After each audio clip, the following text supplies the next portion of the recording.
Hello everyone, very very good morning to all of you. चलिए भाई, सभी लोग एक बार क्लियर कर दीजिए। क्या आप लोगों को वीडियो एंड ऑडियो बिल्कुल क्लियर है?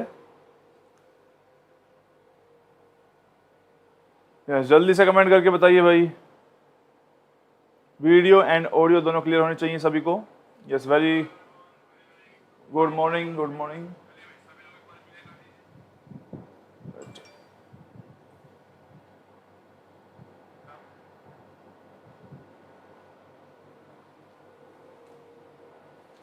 Good morning, good morning.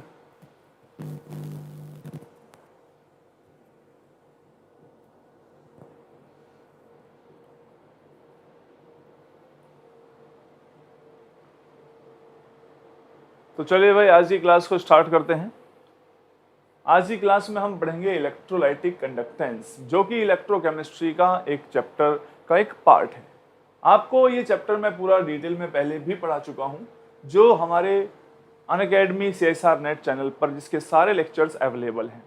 इस क्लास में हम रिवीजन करेंगे और बहुत ज़्यादा चांसेस होंगे, क्योंकि देखो, जब हम क्लास में थियरी पढ़ाते हैं तो वहाँ पे बहुत एग्जाम्पल्स देते हैं, लेकिन एग्जाम में जाने के लिए हमें क्या करना होगा, कुछ इंपॉर्टेंट टॉपिक्स पे या फॉर्मूलेस पे ध्यान रख के जाना होता है। आप सारी थियरी को बार बार रिवाइज नहीं कर सकते हैं। तो आज की क्लास में हम थोड़ा एक ओवरऑल आइडिया लेंगे कि उस चैप्टर में क्या था, क्योंकि किसी चैप्टर को अगर आप 10 अलग अलग भाग में पढ़ते हैं तो आपको एक पूरी कहानी जुड़ती हुई समझ में नहीं आती है। अब हम क्या करेंगे, एक ही सेशन में इन 1 आवर पूरा कंप्लीट एक बार गो थ्रू कर लेंगे कि हमने शुरू से लेकर एंड तक क्या पढ़ा था और एग्जामिनर किस टाइप के क्वेश्चंस पूछ सकता है। ठीक है भाई, सभी लोग जल्दी आ जाइए। आप लोगों को टाइम पे बताया है, टाइम पे आया कीजिए, ठीक है। और अपनी स्पेशल क्लासेस जो है अनअकैडमी ऐप पर चल रहे हैं, तो आप अनअकैडमी ऐप को डाउनलोड कर लीजिए। वहाँ पर इलेक्ट्रोकेमिस्ट्री और अभी रिसेंटली तो वही चल रही है, बाकी प्लस पर केमिकल बॉन्डिंग भी चल रही है। तो आप अपने अकॉर्डिंगली किसी भी सब्सक्रिप्शन को लेके पढ़ना स्टार्ट कर सकते हैं। CSR नेट के एग्जाम की अगर हम बात करें तो अभी कोई कंफर्मेशन नहीं है, नवंबर में होगा या दिसंबर में होगा, बट आप लोग अपनी जो पढ़ाई है उसको कंटिन्यू करते रहिए। ये आपको जो टाइम मिला हुआ है उसको यूटिलाइज करते रहिए, ठीक है बेटा। चलिए, yes, very very good morning everyone, जल्दी आ जाइए। तो आज की क्लास को स्टार्ट करते हैं। तो जो लोग नए हैं मैं उनको बता देता हूं कि आप अनअकैडमी लर्निंग ऐप को डाउनलोड करना है भाई। एजुकेटर वाली डाउनलोड मत करना, लर्निंग ऐप डाउनलोड कर लेना, इंस्टॉल कर लेना। उसके बाद आप लोग किसी भी कोर्स में, मतलब CSI या नेट वाले कोर्स में जाइएगा और वहां पर कोई भी जो सब्सक्रिप्शन आपको लगता है उसको बाय करने के लिए आप अगर APR 10 कोड यूज करते हैं तो आपको मिलेगा 10% डिस्काउंट। और इस वक्त आपको जो 3 मंथ वाला है उसको बाय कर लेना चाहिए अगर आप CSR नेट के लिए प्रिपेयर कर रहे हैं। 3 मंथ मैं इसलिए बता रहा हूँ क्योंकि एग्जाम की जो टेंटेटिव डेट है वो इसी के आसपास होगी।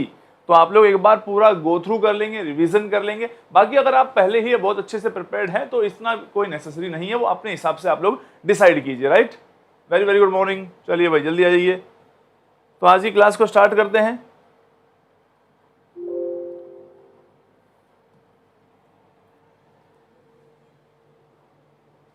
नहीं, अभी CSR नेट के बारे में ऐसा कुछ भी नहीं आया है, आ जाएंगे बट बहुत ही जल्द। तो आज की क्लास में स्टार्ट करते हैं। ये क्या है? This is Chinese brush. Brush we don't need. चलिए, तो आज की क्लास में स्टार्ट करते हैं भाई, इलेक्ट्रोलाइटिक कंडक्टेंस। अगर आप पढ़ चुके हैं इस चैप्टर को मेरे से पहले ही तो आप लोगों को सिर्फ बिल्कुल रिलैक्स होकर बैठना है और मैं आप लोगों को बताता जाऊंगा कि क्या क्या पॉइंट अब हमें ध्यान रखने चाहिए। एक बार जल्दी से थोड़ी एनर्जी दिखाओ बेटा, लाइक करो। Are you guys ready? चलो भाई, स्टार्ट करें revision. 1 hour non stop complete conductance एक बार मैं फिनिश कर दूंगा। कौन से फॉर्मूले ध्यान रखने हैं, किससे एग्जाम में क्वेश्चन आते हैं, वो सारी बातें हम इस आने वाले 1 आवर में करने वाले हैं। तो थोड़े से एनर्जेटिक हो जाओ भाई, संडे मॉर्निंग है आज। काफी टाइम दिया भी आपको, आज 11 AM स्टार्ट की है क्लास। बोलिए।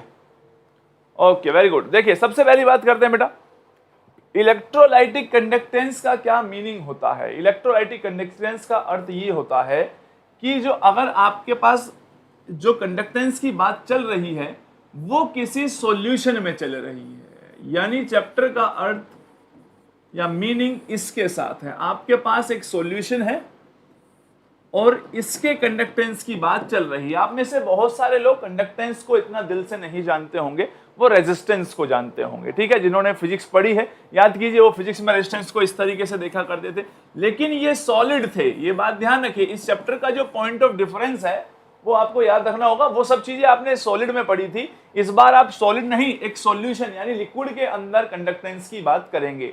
ये सारी चीजें मैं आपको बता चुका हूं कि अगर कभी भी आप लोगों को एक सॉल्यूशन दिया हुआ है, मुझे इसका जवाब दीजिए, अगर आप लोगों को एक सॉल्यूशन दिया हुआ है, क्या आप लोग इसका कंडक्टेंस निकाल सकते हैं या नहीं निकाल सकते हैं? मैं आपसे ये सवाल पूछना चाहता हूं, बोलो बेटा, can you find out the conductance of the solution?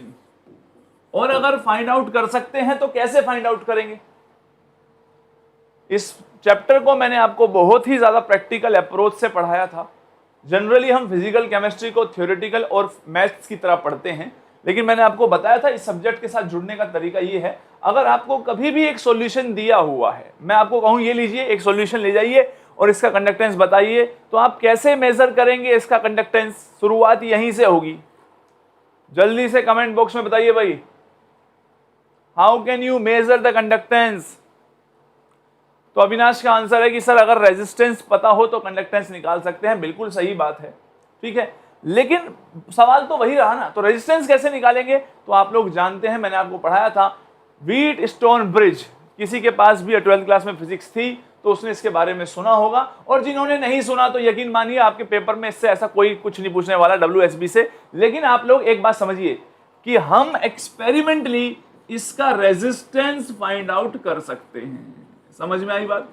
अगर हमने रेजिस्टेंस फाइंड आउट कर लिया तो रेजिस्टेंस से कंडक्टेंस निकालना आसान हो जाएगा।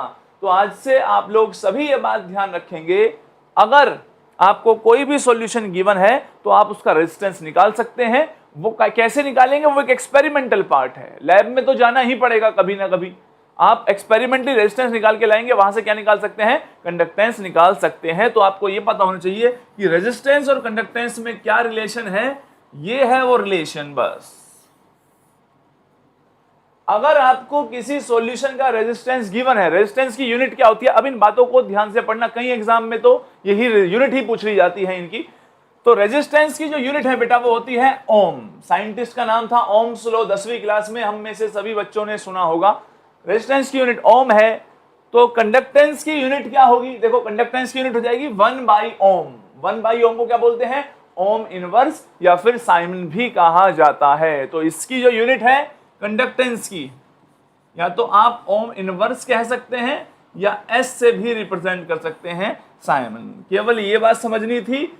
और नेक्स्ट इंपॉर्टेंट पॉइंट ये समझना है आप लोगों को, जो रेजिस्टेंस और कंडक्टेंस हैं दोनों ही एक्सटेंसिव प्रॉपर्टी होती हैं। एक्सटेंसिव का मतलब इनको हम जोड़ सकते हैं, घटा सकते हैं। इलेक्ट्रोकेमिस्ट्री हम पढ़ी गए, मैंने बताया था ई नोट सेल जो है EMF, वो एक एक्सटेंसिव प्रॉपर्टी नहीं है, उसको जोड़ और घटा नहीं सकते हैं, जबकि डेल्टा जी जो होता था उसको ऐड और सब्ट्रैक्ट कर सकते हैं। तो एक्सटेंसिव प्रॉपर्टी का अर्थ ये हुआ कि इनको आप जोड़ सकते हैं। हमने छोटी छोटी क्लास में किया है भाई, याद कीजिए 10वीं क्लास में रेजिस्टेंस जोड़ते नहीं थे क्या? सीरीज में जुड़े होते थे, पैरेलल में जुड़े होते थे, तो आप रेजिस्टेंस को जोड़ लेते थे। तो ये रेजिस्टेंस और कंडक्टेंस दोनों क्या हो सकते हैं? जोड़े जा सकते हैं। दूसरी चीज हमें क्या पढ़नी चाहिए? दूसरी बात है हमारे लिए types of conductance. Types of conductance कितने प्रकार के होंगे? क्योंकि इन क्लास में मैं आपसे सीधी सीधी वही बात करूंगा जो एग्जाम में आएंगे सवाल। समझ में आ रही है बात? अब हम कोई इधर उधर की बातें नहीं कर रहे हैं, थ्योरी सिर्फ उतनी पढ़ेंगे जितनी एग्जाम के लिए रिक्वायरमेंट है। टाइप्स ऑफ कंडक्टेंस में अब सब पढ़ चुके हैं बेटा। एक होता है स्पेसिफिक कंडक्टेंस। स्पेसिफिक कंडक्टेंस, ये इतना अच्छा क्यों नहीं चल रहा? Specific conductance, right. एक होता है molar conductance, and the third one is, कौन सा होगा? बोलो बेटा, कमेंट करते रहो बेटा। इक्विवेलेंट कंडक्टेंस, जिसका सिंबल होता है दिस।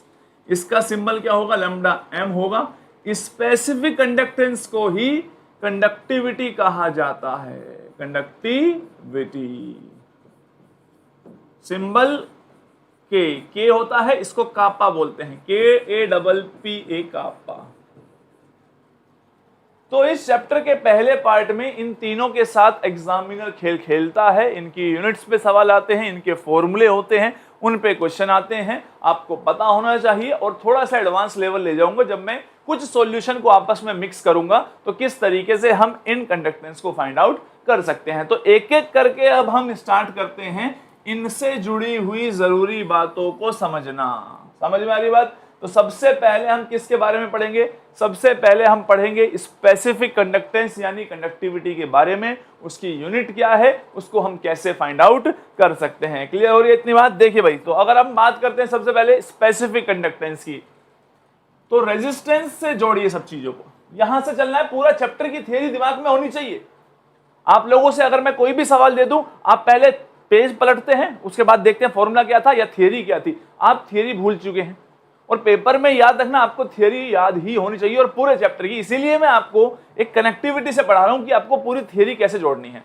कंडक्टिविटी के फॉर्मूले के लिए कंडक्टिविटी का फॉर्मूला याद करना जरूरी नहीं है। आप रेजिस्टेंस जो 10वीं क्लास से पढ़ता है वहां से चलिए। आप जानते हैं रेजिस्टेंस डायरेक्टली प्रोपोर्शनल टू होता है लेंथ और इनवर्सली प्रोपोर्शनल होता है एरिया ऑफ क्रॉस सेक्शन। अगर आपको कोई भी वायर दी होती थी, एरिया ऑफ क्रॉस सेक्शन जानते हैं ना क्या होता था, सबको पता होगा, पूरा डिटेल में पढ़ाया हुआ है। तो एरिया ऑफ क्रॉस सेक्शन को आप ऐसे निकाल भी सकते हैं, पाई आर स्क्वायर। थोड़ा सा और इसको पता कर लेते हैं, राइट? चलिए, तो रेजिस्टेंस जो हो गया वो किसके इक्वल हो गया बेटा, L बाई ए। प्रोपोर्शनैलिटी का कांस्टेंट, अगर आप प्रोपोर्शनैलिटी साइन हटाएंगे तो एक कांस्टेंट आएगा, तो वो होगा हमारे पास क्या, R is equals to rho L by A. यहां पर आपके पास एक नई चीज आ गई है और वो जो रो है क्या है, ये रेजिस्टिविटी। रेजिस्टिविटी सभी को याद है। देखिए, जहां से आप बेसिक क्लास में पढ़ते हुए आ रहे हैं ना, आपको वही केवल पॉइंट्स को आगे बढ़ाना है। रेजिस्टिविटी लेंथ और एरिया पे डिपेंड बिल्कुल नहीं करेगी, क्योंकि आप लोग जानते हैं ये किस पे डिपेंड करती है, केवल नेचर। किसके नेचर पे? मेरे नेचर पे नहीं। जो मटेरियल आपके पास है, यहां इलेक्ट्रोलाइटिक सॉल्यूशन है तो सॉल्यूशन की कंसंट्रेशन पे डिपेंड कर सकती है, हम यहां पे ये बात कह सकते हैं। लेकिन हम यहां रेजिस्टिविटी को डिफाइन करने नहीं आए थे। याद कीजिए, इस चैप्टर को पढ़ने का पर्पस क्या था, इस चैप्टर को स्टार्ट करने का पर्पस था, हमने ये कहा था इससे पिछली स्लाइड में कि हम स्पेसिफिक कंडक्टेंस या कंडक्टिविटी को पढ़ना चाहते हैं। तो रेजिस्टिविटी जिस प्रकार हमने निकाल ली है, तो कंडक्टिविटी को निकाल सकते हैं, क्योंकि 1 अपॉन रेजिस्टिविटी क्या बन जाती है, कंडक्टिविटी। जिस प्रकार 1 अपॉन रेजिस्टेंस कंडक्टेंस बनता है, 1 अपॉन रेजिस्टिविटी क्या बन जाती है, कंडक्टिविटी है। तो फॉर्मूला निकालना काफी आसान है। रो को यहां से निकालिए और यहां सब्स्टिट्यूट कर दीजिए। तो बताइए मुझे, कंडक्टिविटी की यूनिट क्या आएगी, फॉर्मूला लिख लीजिए अपनी कॉपी में कंडक्टिविटी का, प्लस यूनिट क्या होगी। तो कंडक्टिविटी को अगर आप फाइंड आउट करना चाहते हैं, लिखना चाहते हैं, बेटा बहुत आसान है, कोई इतना डिफिकल्ट काम नहीं होगा। कंडक्टिविटी क्या होगी, जल्दी बताओ, फॉर्मूला लिख लो पहले।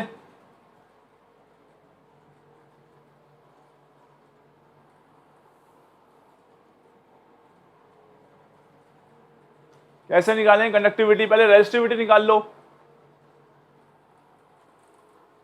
लिखो, कंडक्टिविटी होगी कंडक्टेंस यानी C into the cell constant. Cell constant को मैं X से रिप्रेजेंट कर रहा हूं, आप चाहें तो डायरेक्ट लिख सकते हैं L बाई ए।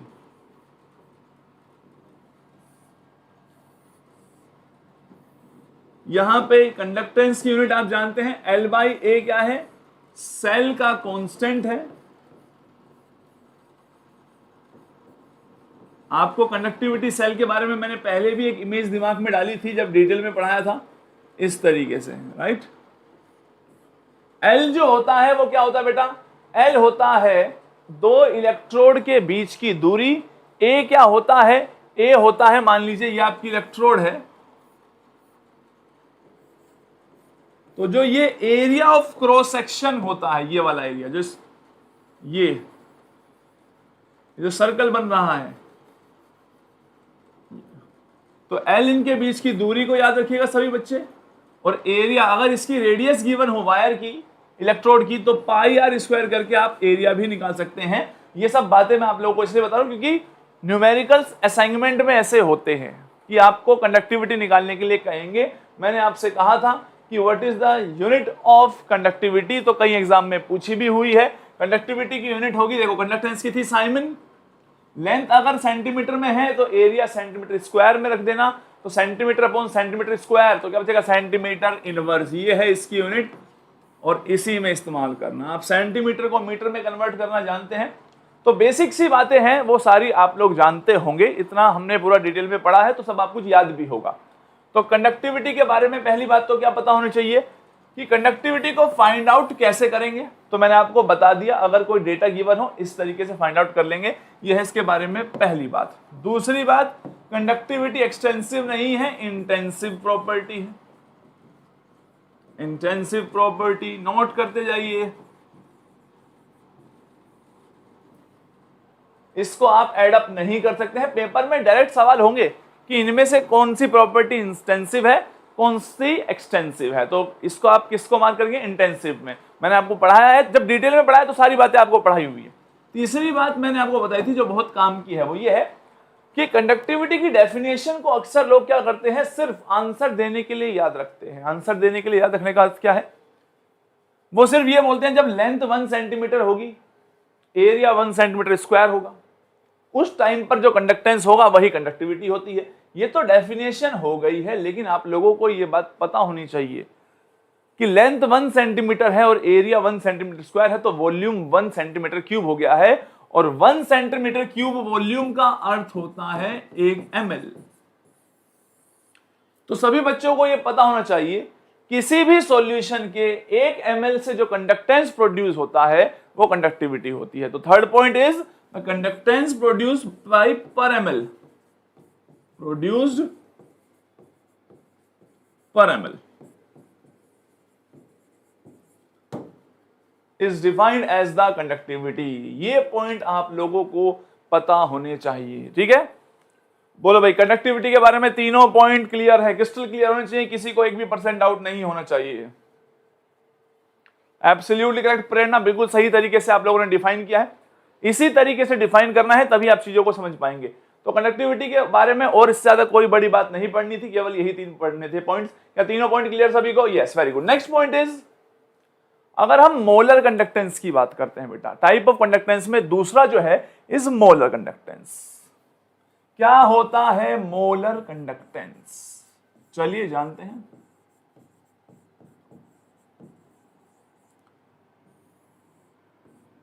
तो जैसे मैंने आपको बताया, कंडक्टिविटी जो होती है वो conductance produced bye 1 ml of the electrolyte होता है। तो मोलर कंडक्टेंस क्या होगा, तो सुनिए जरा, आप किसी भी सॉल्यूशन में इस बार वॉल्यूम फिक्स नहीं करनी है। कंडक्टिविटी के केस में क्या था बेटा, आपके पास जो सॉल्यूशन था उसका 1 ml जो कंडक्टेंस प्रोड्यूस कर रहा था वो उसकी कंडक्टिविटी थी। इस बार मोलर कंडक्टेंस का अर्थ यह है कि आपको जो लेके चलना है वो 1 मोल इलेक्ट्रोलाइट लेके चलना है। आपने 1 मोल इलेक्ट्रोलाइट लिया, उसको ऐड कर दिया, ऐड करने के बाद जो भी कंडक्टेंस प्रोड्यूस हुआ होगा is known as the molar conductance. बस, वॉल्यूम कितने में भी डिसॉल्व कर सकते हो। समझ में आ रही है आप लोगों को बात? तो अगर 1 मोल इलेक्ट्रोलाइट का आप डिसॉल्व करेंगे, डिसॉल्व करने के बाद जो सॉल्यूशन का कंडक्टेंस आएगा that is your molar conductance, पहली बात। दूसरी चीज, सबके बारे में 3 बात पढ़ रहे हैं, ये भी एक इंटेंसिव प्रॉपर्टी है, इंटेंसिव। तीसरी बात, इसका कंडक्टिविटी या स्पेसिफिक कंडक्टेंस के साथ क्या रिलेशन है। तो ये रिलेशन मैंने क्लास में पढ़ाते वक्त डिराइव करवाए हैं, वहां डेरिवेशन समझनी भी थी हम लोगों को बेटा, लेकिन आज हम वो सब समझ चुके हैं। तो अब हमें डायरेक्ट चाहिए पेपर में क्या क्वेश्चन पूछा जा सकता है। पेपर में डेरिवेशन तो आएगी नहीं, तो आप लोग डायरेक्ट लिख सकते हैं कि सर जो मोलर कंडक्टेंस होगा वो होगा conductivity into 1000 upon molarity.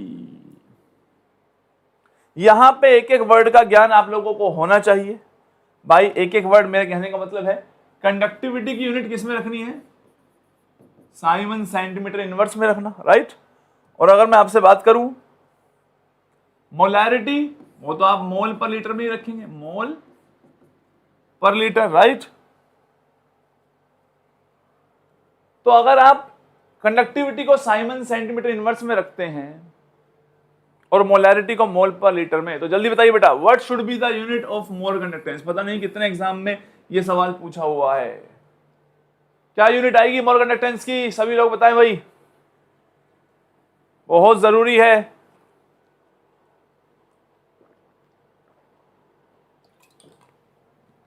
What should be the unit,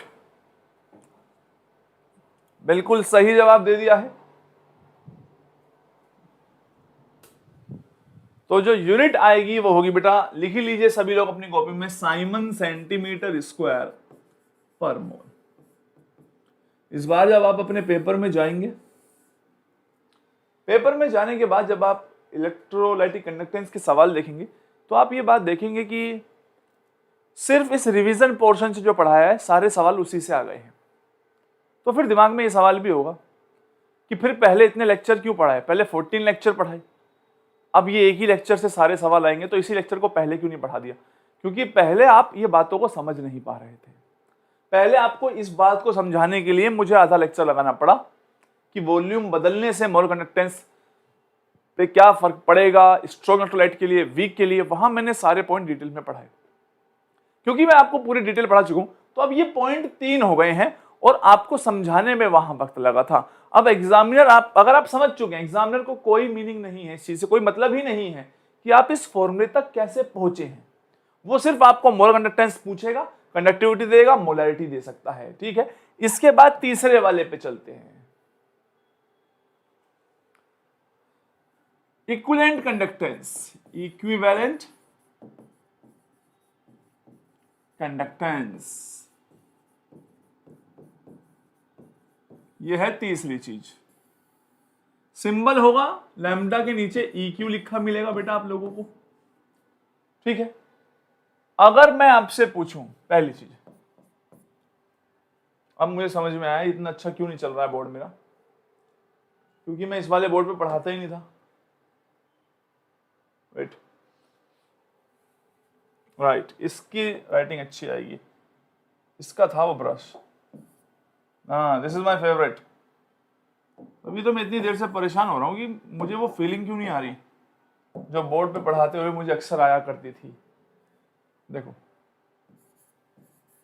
equivalent, ये भी बहुत गंदा लिख रहा है वैसे तो, conductance, conductance lambda EQ, clear है। ये क्या करता है, यही होगा फिर वो, चलिए कोई बात नहीं, जो भी हो। यस, अब सही है, अब अच्छी राइटिंग आएगी। इक्विवेलेंट कंडक्टेंस होती है जब आप किसी भी इलेक्ट्रोलाइट का एक इक्विवेलेंट किसी सॉल्यूशन में डिसॉल्व करेंगे। ये रहा आपका सॉल्यूशन, 1 इक्विवेलेंट डिसॉल्व करना है इसके अंदर। जिन बच्चों ने कंप्लीट लेक्चर नहीं देखे वो, उनको समझ में ही नहीं आ रहा होगा कि सर हम 1 इक्विवेलेंट को कैसे ले सकते हैं। लेकिन जो बच्चे लेक्चर सारे पढ़ चुके हैं, मैंने आयनिक में भी पढ़ाया था, आयनिक इक्विलिब्रियम में भी आप लोगों को, कि इक्विवेलेंट और मोल के बीच एक बहुत प्यारा सा संबंध है। और वो संबंध क्या है, नंबर ऑफ मोल्स जो होते हैं, number of moles into n factor कर देंगे यदि उसका, तो उसके इक्विवेलेंट निकल के बाहर आएंगे।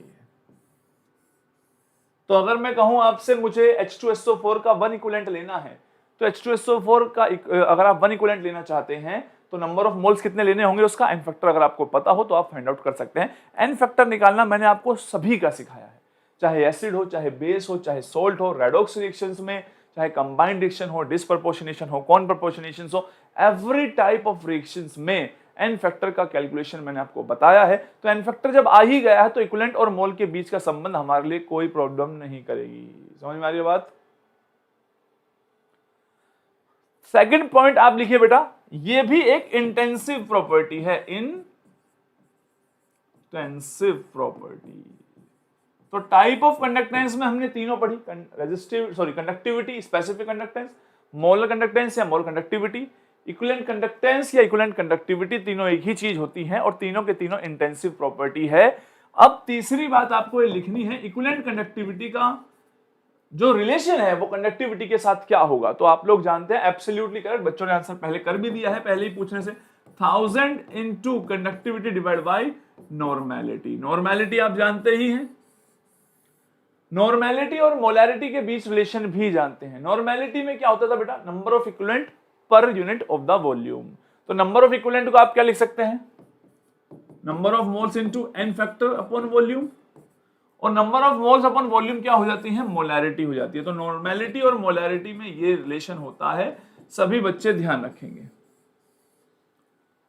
बहुत सारे क्वेश्चन हमने इन पे किए भी है। यहां इस केस में आप लोगों को बेटा एक एक्स्ट्रा रिलेशन जरूर ध्यान रखना है, और वो एक्स्ट्रा रिलेशन क्या कहता है, वो रिलेशन कहता है कि ठीक है, हमने मान लिया आप लोगों ने इक्विवेलेंट कंडक्टिविटी और कंडक्टिविटी के बीच में रिलेशन निकाला है, लेकिन इक्विवेलेंट कंडक्टिविटी और मोलर कंडक्टिविटी के बीच में क्या रिलेशन है। यानी कि मैं आपसे कहना चाहता हूं, आपके पास टाइप ऑफ कंडक्टेंस में 3 कंडक्टेंस थे, specific conductance, molar conductance and equivalent conductance. आप इन दोनों के बीच का रिलेशन जानते हैं, आपने लिख दिया सर मोलर कंडक्टेंस इस कंडक्टिविटी को 1000 से मल्टीप्लाई करके डिवाइड बाय कॉन्सेंट्रेशन। आप इन दोनों के बीच का संबंध भी जानते हैं, क्या है वो, आपने कहा सर ये होगा कि जो इक्विवेलेंट कंडक्टेंस होता है वो conductivity into 1000 divide by the normality होगा। बिल्कुल सही जवाब दिया आपने। लेकिन एक चीज और है जो आप लोगों को पता होनी चाहिए, वो है इन दोनों के बीच का क्या रिलेशन है, और ये काम आपका काफी कम कर देगा एग्जाम में अगर ये तीनों रिलेशन आते होंगे। तो मैंने आपको क्या बताया, कंडक्टेंस क्या होता है उसकी यूनिट, रेजिस्टेंस क्या होता है उसकी यूनिट, कंडक्टिविटी, रेजिस्टिविटी, ठीक है। नेक्स्ट टाइप ऑफ कंडक्टेंस कितने हैं, ये 3, इनके बारे में इंपॉर्टेंट पॉइंट्स क्या होते हैं, नेक्स्ट इनके बीच में आपस में क्या रिलेशन है, और यहां से सारे क्वेश्चन आएंगे। यस, आप जानते हैं molar conductivity upon equivalent conductivity is equals to the n factor. इस रिलेशन पे आने के लिए आपको कुछ नहीं करना, लैम्डा m से लैम्डा eq को आप डिवाइड कर दीजिए, तो अपने आप एक्सप्लेनेशन बिल्कुल सही पहुंच जाएगी, आपको पहुंच जाएंगे। तो रटना नहीं है कि सर किसमें ये लैम्डा eq ऊपर था कि लैम्डा m ऊपर था। आप इसको इक्वेशन 1 मानिए, इक्वेशन 2 मानिए, डिवाइड कर दीजिए, k इंटू 1000 से k इंटू 1000 कट जाएगा, right. 1 upon molarity into 1 upon normality, normality सबसे ऊपर आ जाएगी, नॉर्मेलिटी और मोलैरिटी में रिलेशन बताया है। तो इस प्रकार आप लोगों को जो फॉर्मूले हैं वो सारे याद रखने हैं, यूनिट सभी की ध्यान होनी चाहिए। क्लियर हो रही है बात, यहां तक क्लियर है, टाइप ऑफ कंडक्टेंस तक बोले बेटा।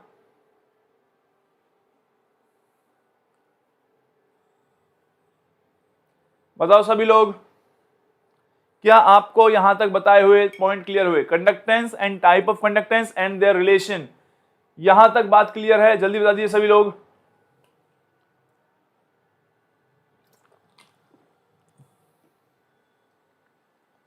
यहां से क्लियर होगा तो आगे बढ़ेंगे।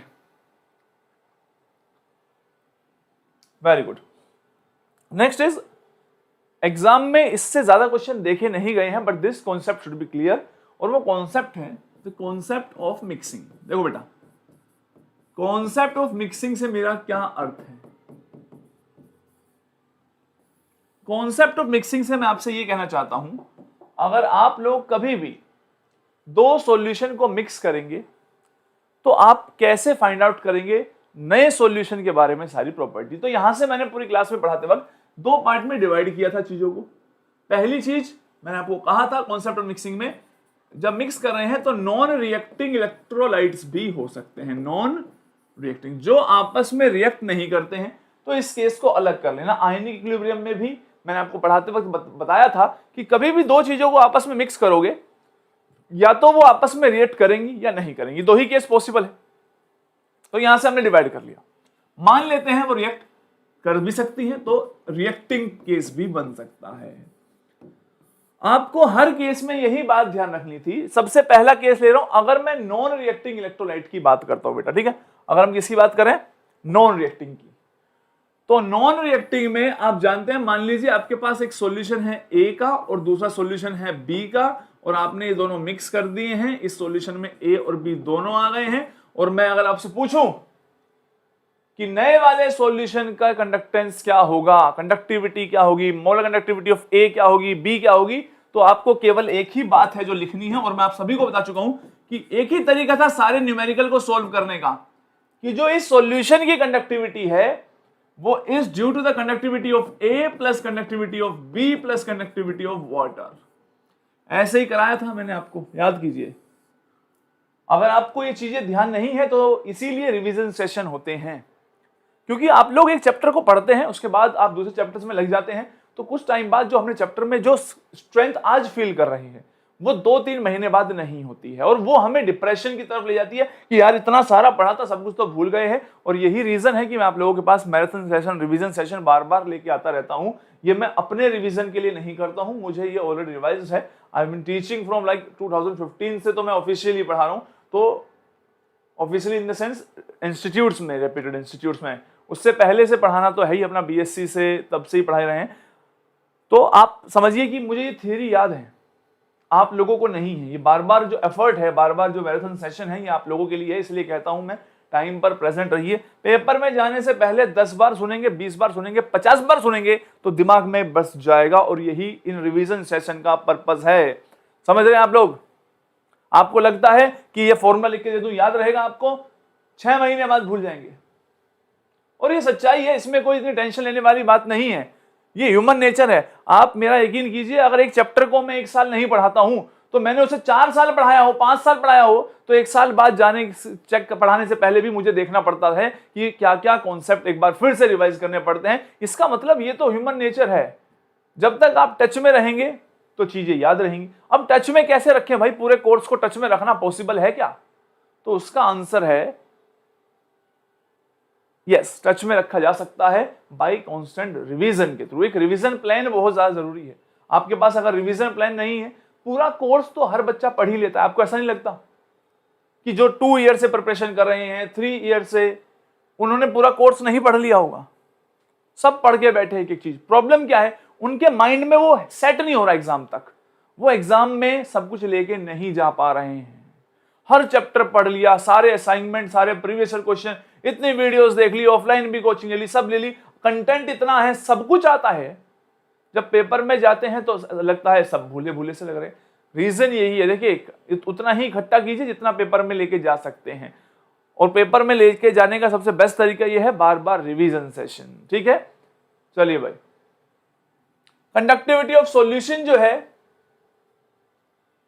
वो conductivity of A plus conductivity of B plus conductivity of H2O के बराबर होगी। आपके पेपर में ऐसा हो सकता है बेटा कि वाटर के बारे में कोई बात ही ना की गई हो, और नहीं की गई हो तो जाने देना। क्यों? क्योंकि वाटर की कंडक्टिविटी बहुत कम होती है। आपको पता है प्योर वाटर इलेक्ट्रिसिटी कंडक्ट करता ही नहीं है। क्यों नहीं करता है? क्योंकि प्योर वाटर में आयंस बहुत कम होते हैं, ना के बराबर होते हैं। ये एग्जैक्ट रीजन होता है। तो अगर इसके बारे में कोई बात नहीं है तो आप इसे इग्नोर कर सकते हैं, लेकिन अगर पेपर में दिया हुआ है तो आप इसका इस्तेमाल करेंगे। न्यूमेरिकल इस पर देखने हैं तो आप लोग जानते हैं, मैंने क्लास में पढ़ाया है, यूट्यूब पर ही सारे लेक्चर हैं, इलेक्ट्रोकेमिस्ट्री के नाम से हैं। इलेक्ट्रोकेमिस्ट्री लेक्चर 1, 2 इस तरीके से होंगे।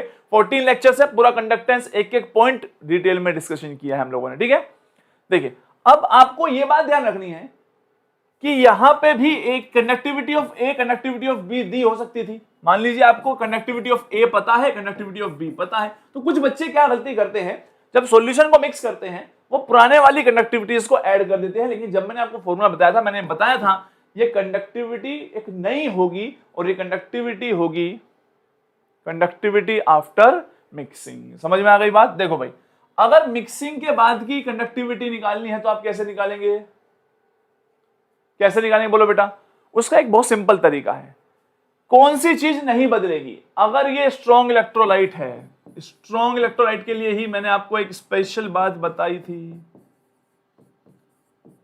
देखो, अगर एक स्ट्रॉन्ग इलेक्ट्रोलाइट की हम बात करते हैं तो मोलर कंडक्टिविटी जो होती है उसको हम न्यूमेरिकली ये मान के चलते हैं कि वो कॉन्सेंट्रेशन के साथ नहीं बदलती है। तो इस पॉइंट को मार्क करके लिख लेना भाई। हालांकि मैंने आपको क्लास में मार्क करवाई भी थी, मोलर कंडक्टिविटी जो स्ट्रॉन्ग इलेक्ट्रोलाइट की होगी, हम ये मान के चलेंगे only for the numerical purpose कि बहुत ज्यादा चेंज नहीं होता है, और अगर बहुत ज्यादा चेंज नहीं होगा तो हम न्यूमेरिकली वैल्यू को सेम लेके चलेंगे। समझ में आ गई बात? तो बस आपको यही बात यहां ध्यान रखनी थी। तो नई वाली कंडक्टिविटी आप कैसे निकालेंगे? मोलर कंडक्टिविटी तो सेम है ही, और लास्ट ही पेज पे हमने इसका फॉर्मूला भी लिखवाया था कि जो कंडक्टिविटी होगी बेटा वो होगी molar conductivity into concentration divide by 1000, यही होती है। तो मैं इसी का इस्तेमाल करूंगा पूरे न्यूमेरिकल को सोल्व करते वक्त। ये होगी molar conductivity of A into the concentration of A divide by 1000। अब ये बात भी ध्यान रखना, ऐसा हो सकता है आपको यहां एक ही कॉन्सेंट्रेशन दे रखी हो, लेकिन आपको यहां वाली एक ही कॉन्सेंट्रेशन चाहिए होगी, तो ये आफ्टर मिक्सिंग वाली है। बिल्कुल इसी तरीके से आप बी के लिए भी नई कनेक्टिविटी निकाल सकते हैं, और आपसे जो भी पूछा हो सारे क्वेश्चन इसी पैटर्न से होंगे जो मैंने यहां लिख दिया है। क्या आप लोगों को बात समझ में आई? दो सॉल्यूशन को मिक्स करेंगे लेकिन वो आपस में रिएक्ट नहीं करते होंगे, जैसे HCl और NaCl को मिक्स कर देंगे और आपसे पूछेंगे कंडक्टिविटी ऑफ द सॉल्यूशन के बारे में, तो आपको याद रखना है कंडक्टिविटी ऑफ सॉल्यूशन दोनों को ऐड करने पर ही आएगी, वाटर नहीं गिवन होगा तो नेगलेक्ट कर देंगे। ये वाली कंडक्टिविटी की वैल्यू कोई भी बच्चा ऊपर वाले सॉल्यूशन की कंडक्टिविटी वैल्यू यूज नहीं करता है, क्योंकि कंडक्टिविटी कंसंट्रेशन के साथ क्या होती है? बदलती है। सिर्फ मोलर कंडक्टिविटी है जो कंसंट्रेशन के साथ नहीं बदलेगी, वो भी किसकी? स्ट्रॉन्ग इलेक्ट्रोलाइट की। तो आपको न्यूमेरिकल सारे इसी तरीके से हो जाएंगे। क्लियर सभी को? याद आ गई बातें? मैं यहां पर आप लोगों को वो सारी बातें याद कराने आया हूं जो हम पहले पढ़ चुके हैं, बस ठीक है। एक बार गो थ्रू कर लेते हैं, ये रिवीजन का पर्पस है, क्योंकि अब हम क्वेश्चन सेशन सीरीज करने वाले हैं। इलेक्ट्रोकेमिस्ट्री पे हम सेल पे क्वेश्चन कर ही रहे थे, वहां बीच में कंडक्टेंस के क्वेश्चन भी मिक्स होने स्टार्ट होंगे। एक बार रिवीजन हो जाएगा तो वो क्वेश्चन इजीली होते चले जाएंगे। अब देखो नेक्स्ट इज रिएक्टिंग इलेक्ट्रोलाइट, या फिर पिछली वाली स्लाइड पे ले आते, इधर जगह है तो बिल्कुल है जगह। अगर रिएक्टिंग इलेक्ट्रोलाइट गिवन हो बेटा तो आप क्या करेंगे? तो रिएक्टिंग के केस में डिफरेंट केस पॉसिबल थे, क्या याद है आप लोगों को? बिल्कुल सही है, आप M1V1 इक्वल टू M2V2 करके नई कॉन्सेंट्रेशन भी निकाल सकते हैं। ये सब चीजें बेसिक हैं मोल कॉन्सेप्ट की, जो आप लोगों को आनी ही चाहिए। रिएक्टिंग के केस में क्या होगा? मान लीजिए एक सॉल्यूशन में मेरे पास HCl है और दूसरे में NaOH है। तो याद कीजिए मैंने कहा था अगर आप इनको मिक्स करते हैं तो तीन केस हो सकते हैं। ऐसा हो सकता है बेस लिमिटिंग रिएजेंट हो, ऐसा हो सकता है HCl खत्म हो जाए, कम प्रेजेंट हो, या दोनों इक्विवेलेंस पॉइंट पे प्रेजेंट हो। तीनों केस बन सकते हैं। तो आपको बस यही देखना है बिफोर इक्विवेलेंस पॉइंट, या फिर मैं कहूं अगर मान लीजिए NaOH लिमिटिंग रिएजेंट है तो कंडक्टिविटी ऑफ द सॉल्यूशन किसके इक्वल होगी? अगर मान लीजिए ये 0.1 मोलर और 100 ml है, और ये 0.1 मोलर ये 50 ml है, तो आप जानते हैं HCl के 10 मिलीमोल है, इसके 5 हैं। तो रिएक्टिंग इलेक्ट्रोलाइट के केस में आपको रिएक्शन लिखनी है कि रिएक्ट करके क्या बनेगा। HCl plus NaOH gives NaCl plus water. मैंने बताया था वाटर के बारे में ज्यादातर गिवन नहीं होगा, बिल्कुल सही बात है, आप आंसर करते रहिए। देखिए मैं यहां कुछ बात रिवाइज करवाने के लिए आया हूं। अगर आप लोगों को वो पॉइंट पहले से ही याद है तो आप लोगों को कमेंट करते रहिए कि सर यस इस केस में हम पहले रिएक्शन लिखने वाले हैं, लिमिटिंग रिएजेंट को पहचानेंगे। तो अगर इसके 10 मिलीमोल है, इसके 5 हैं, ये बिल्कुल भी नहीं है, 5 बचेगा, ये 5 और 5। तो बताइए कंडक्टिविटी ऑफ सॉल्यूशन किसकी इक्वल आएगी? Conductivity of HCl plus conductivity of NaCl plus conductivity of water. HCl की कंडक्टिविटी कैसे निकालेंगे? बिल्कुल सेम फॉर्मूले से, molar conductivity of HCl same रहेगी, नई कॉन्सेंट्रेशन जो बची है यहां से निकाल लेंगे। बोलो भाई 5 मिलीमोल है, टोटल वॉल्यूम कितनी हो गई होगी? 150। NaCl की नई कॉन्सेंट्रेशन आप निकाल लेंगे यहां पर, बाकी सारी चीजें गिवन होंगी, तो आप इस टाइप के क्वेश्चन को भी कर पाएंगे। तो बोले भाई कॉन्सेप्ट ऑफ मिक्सिंग क्लियर है। मैं जब क्वेश्चन कराऊंगा तब मेरे से कॉन्सेप्ट मत पूछना। कॉन्सेप्ट ऑफ मिक्सिंग में दो ही टाइप के क्वेश्चंस बन सकते थे, मैंने आप लोगों को बता दिए। क्या आप यहां से आने वाले सारे क्वेश्चंस को कर लेंगे? जल्दी बता दीजिए बेटा। ये देखो बस यहीं से आएगा जो भी आएगा पेपर में, कर लेंगे आप सभी लोग? Absolutely correct.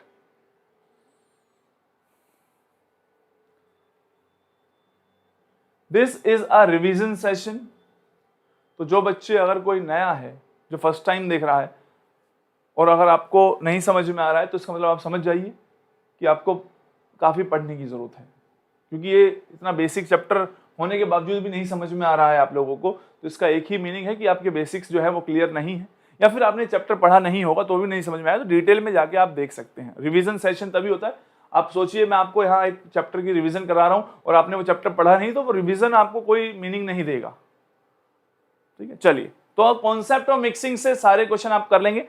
तीसरा पार्ट जो आता है वो तीसरा पार्ट है बेटा फैक्टर अफेक्टिंग कंडक्टेंस। यहां से थोड़े थियोरेटिकल क्वेश्चन भी हैं। फैक्टर्स अफेक्टिंग कंडक्टेंस, तो ये वाला फैक्टर भी बहुत इंपॉर्टेंट है। टाइप ऑफ कंडक्टेंस से क्वेश्चन आ सकते हैं, उनके फॉर्मूले सिंपल सिंपल थे। इसके अलावा कॉन्सेप्ट ऑफ मिक्सिंग से क्वेश्चन बन सकते थे। तीसरा पार्ट फैक्टर्स पे, कौन कौन से फैक्टर हैं किसी भी सॉल्यूशन के कंडक्टेंस को अफेक्ट करने वाले। तो आपको मैंने बताया था बेटा ध्यान रखना, मेनली फैक्टर वही है, किसी भी सॉल्यूशन के कंडक्टेंस को आप तभी छेड़खानी कर सकते हैं अगर आप उसमें नंबर ऑफ आयंस को चेंज कर दें, क्योंकि कंडक्टेंस इस पे डिपेंड करता है, या फिर आप मोबिलिटी ऑफ आयन, जिसको हम आयनिक मोबिलिटी भी कह सकते हैं, इसको आगे इसका फॉर्मूला पढ़ेंगे। आयनिक मोबिलिटी और नंबर ऑफ आयंस अगर किसी सॉल्यूशन के बदलते हैं तो उस सॉल्यूशन का कंडक्टेंस बदलेगा। लेकिन डोमिनेटिंग फैक्टर कौन सा बताया था, कौन है बताएगा मुझे, कौन बताएगा बेटा जल्दी बताओ। डोमिनेटिंग फैक्टर कौन सा होगा, नंबर ऑफ आयंस जो है वो ही आपका डोमिनेटिंग फैक्टर होगा। जिस सॉल्यूशन में आयंस ज्यादा होते हैं उसका कंडक्टेंस हमेशा ज्यादा होगा, बस ये बात ध्यान रखनी है। अगर नंबर ऑफ आयंस बराबर हो जाते हैं उस केस में आप उन फैक्टर्स पे जाएंगे जो आयनिक मोबिलिटी को प्रभावित या इफेक्ट करते होंगे। ठीक है, और आयनिक मोबिलिटी को इफेक्ट कौन करेगा, तो उसका रीजन है, उसका एक सही एक्सप्लेनेशन है, ionic mobility is inversely proportional to the effective size of the ion. ये सब बातें पढ़ाई डिटेल में।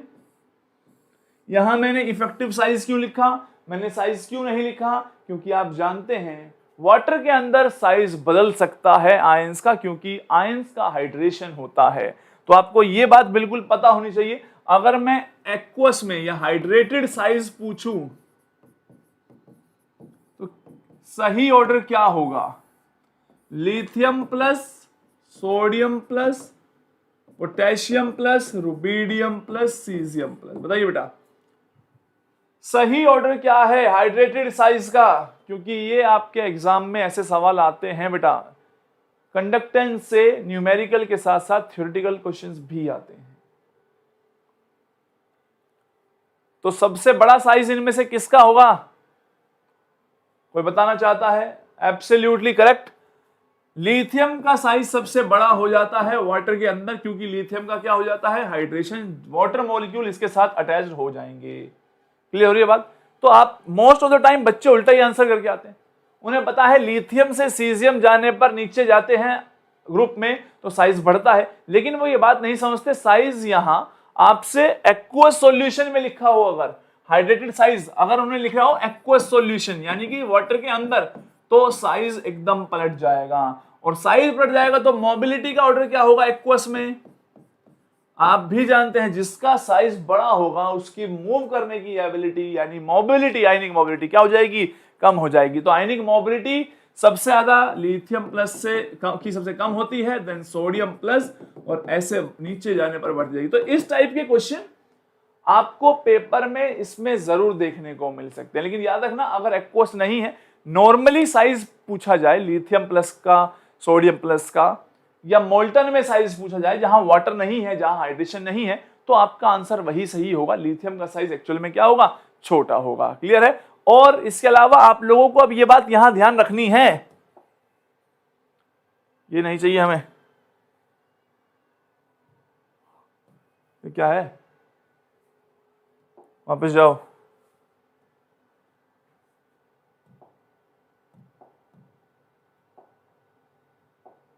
राइट, वापस आए। चलिए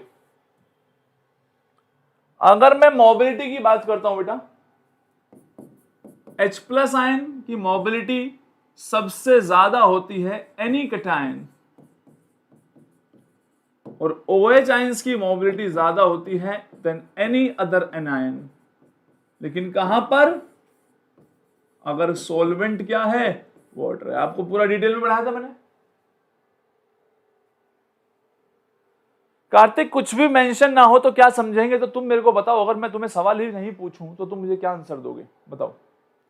तो ये कोई बात नहीं है सर, एग्जामिनर अगर नहीं बताया तो क्या मान ले? वो बताएगा, क्यों नहीं बताएगा भाई? कि क्वेश्चन में किसी ना किसी पार्ट से उसका हिंट मिल ही जाएगा, अदरवाइज ऑप्शन देख के हिंट मिल जाएगा। ग्रोथस मैकेनिज्म पढ़ाया था आप लोगों को, राइट?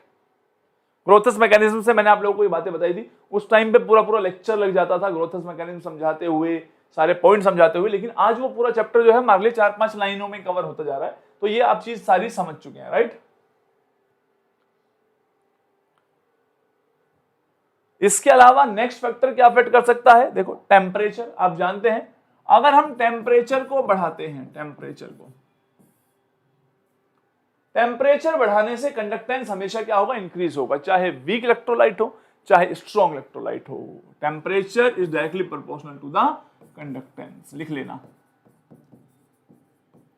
क्योंकि आप टेम्परेचर बढ़ाएंगे तो आयंस को एनर्जी मिलेगी तो आप भागेंगे आयंस इधर से उधर स्पीड से, ठीक है? लेकिन याद रखना, मेटालिक कंडक्टर्स जो हुआ करते थे, जैसे आयरन हो गया है, सिल्वर हो गया है, याद 10th क्लास में, हम 12th क्लास में क्या पढ़ते थे कि इनमें टेम्परेचर बढ़ाने पर रेजिस्टेंस बढ़ता है क्योंकि रैंडमनेस बढ़ती है। तो ये उल्टा है इन कंपैरिजन टू सॉलिड के अंदर जो होता है। यहां आप कंडक्टेंस सॉलिड की बात नहीं करें, आप सॉल्यूशन की बात करें। तो सॉल्यूशन का कंडक्टेंस जो है वो हमेशा क्या होगा? बढ़ेगा।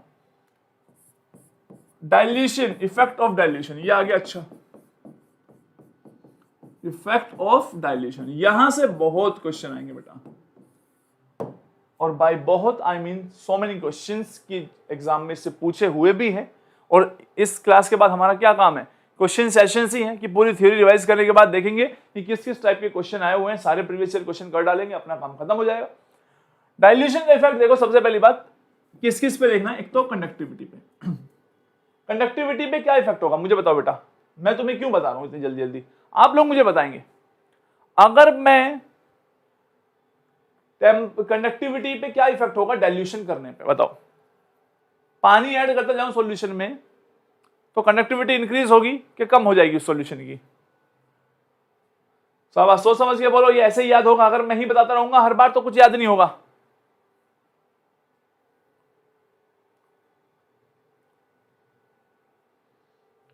कंडक्टिविटी को याद कीजिए, हमने कैसे डिफाइन किया था बेटा? हमने डिफाइन किया था सर, कंडक्टिविटी जो होती है वो conductance produce by 1 ml of the electrolyte होती है।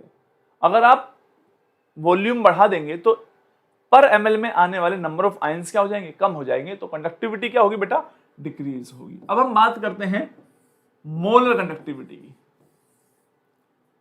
मोलर कंडक्टिविटी इंक्रीज होगी या डिक्रीज होगी? पहले आप मुझे बताइए स्ट्रॉन्ग इलेक्ट्रोलाइट के लिए, फिर बताइएगा वीक इलेक्ट्रोलाइट के लिए। Very good. अब तुमसे पूछूंगा तो ही पता चलेगा, तभी मजा आएगा। अगर मैं स्ट्रॉन्ग इलेक्ट्रोलाइट की बात कर रहा हूं तो आप मुझे बताइए, अगर मैं डाइल्यूशन करता हूं तो स्ट्रॉन्ग इलेक्ट्रोलाइट की मोलर कंडक्टिविटी, क्या बोलते हैं, मोलर कंडक्टिविटी पे क्या फर्क पड़ेगा?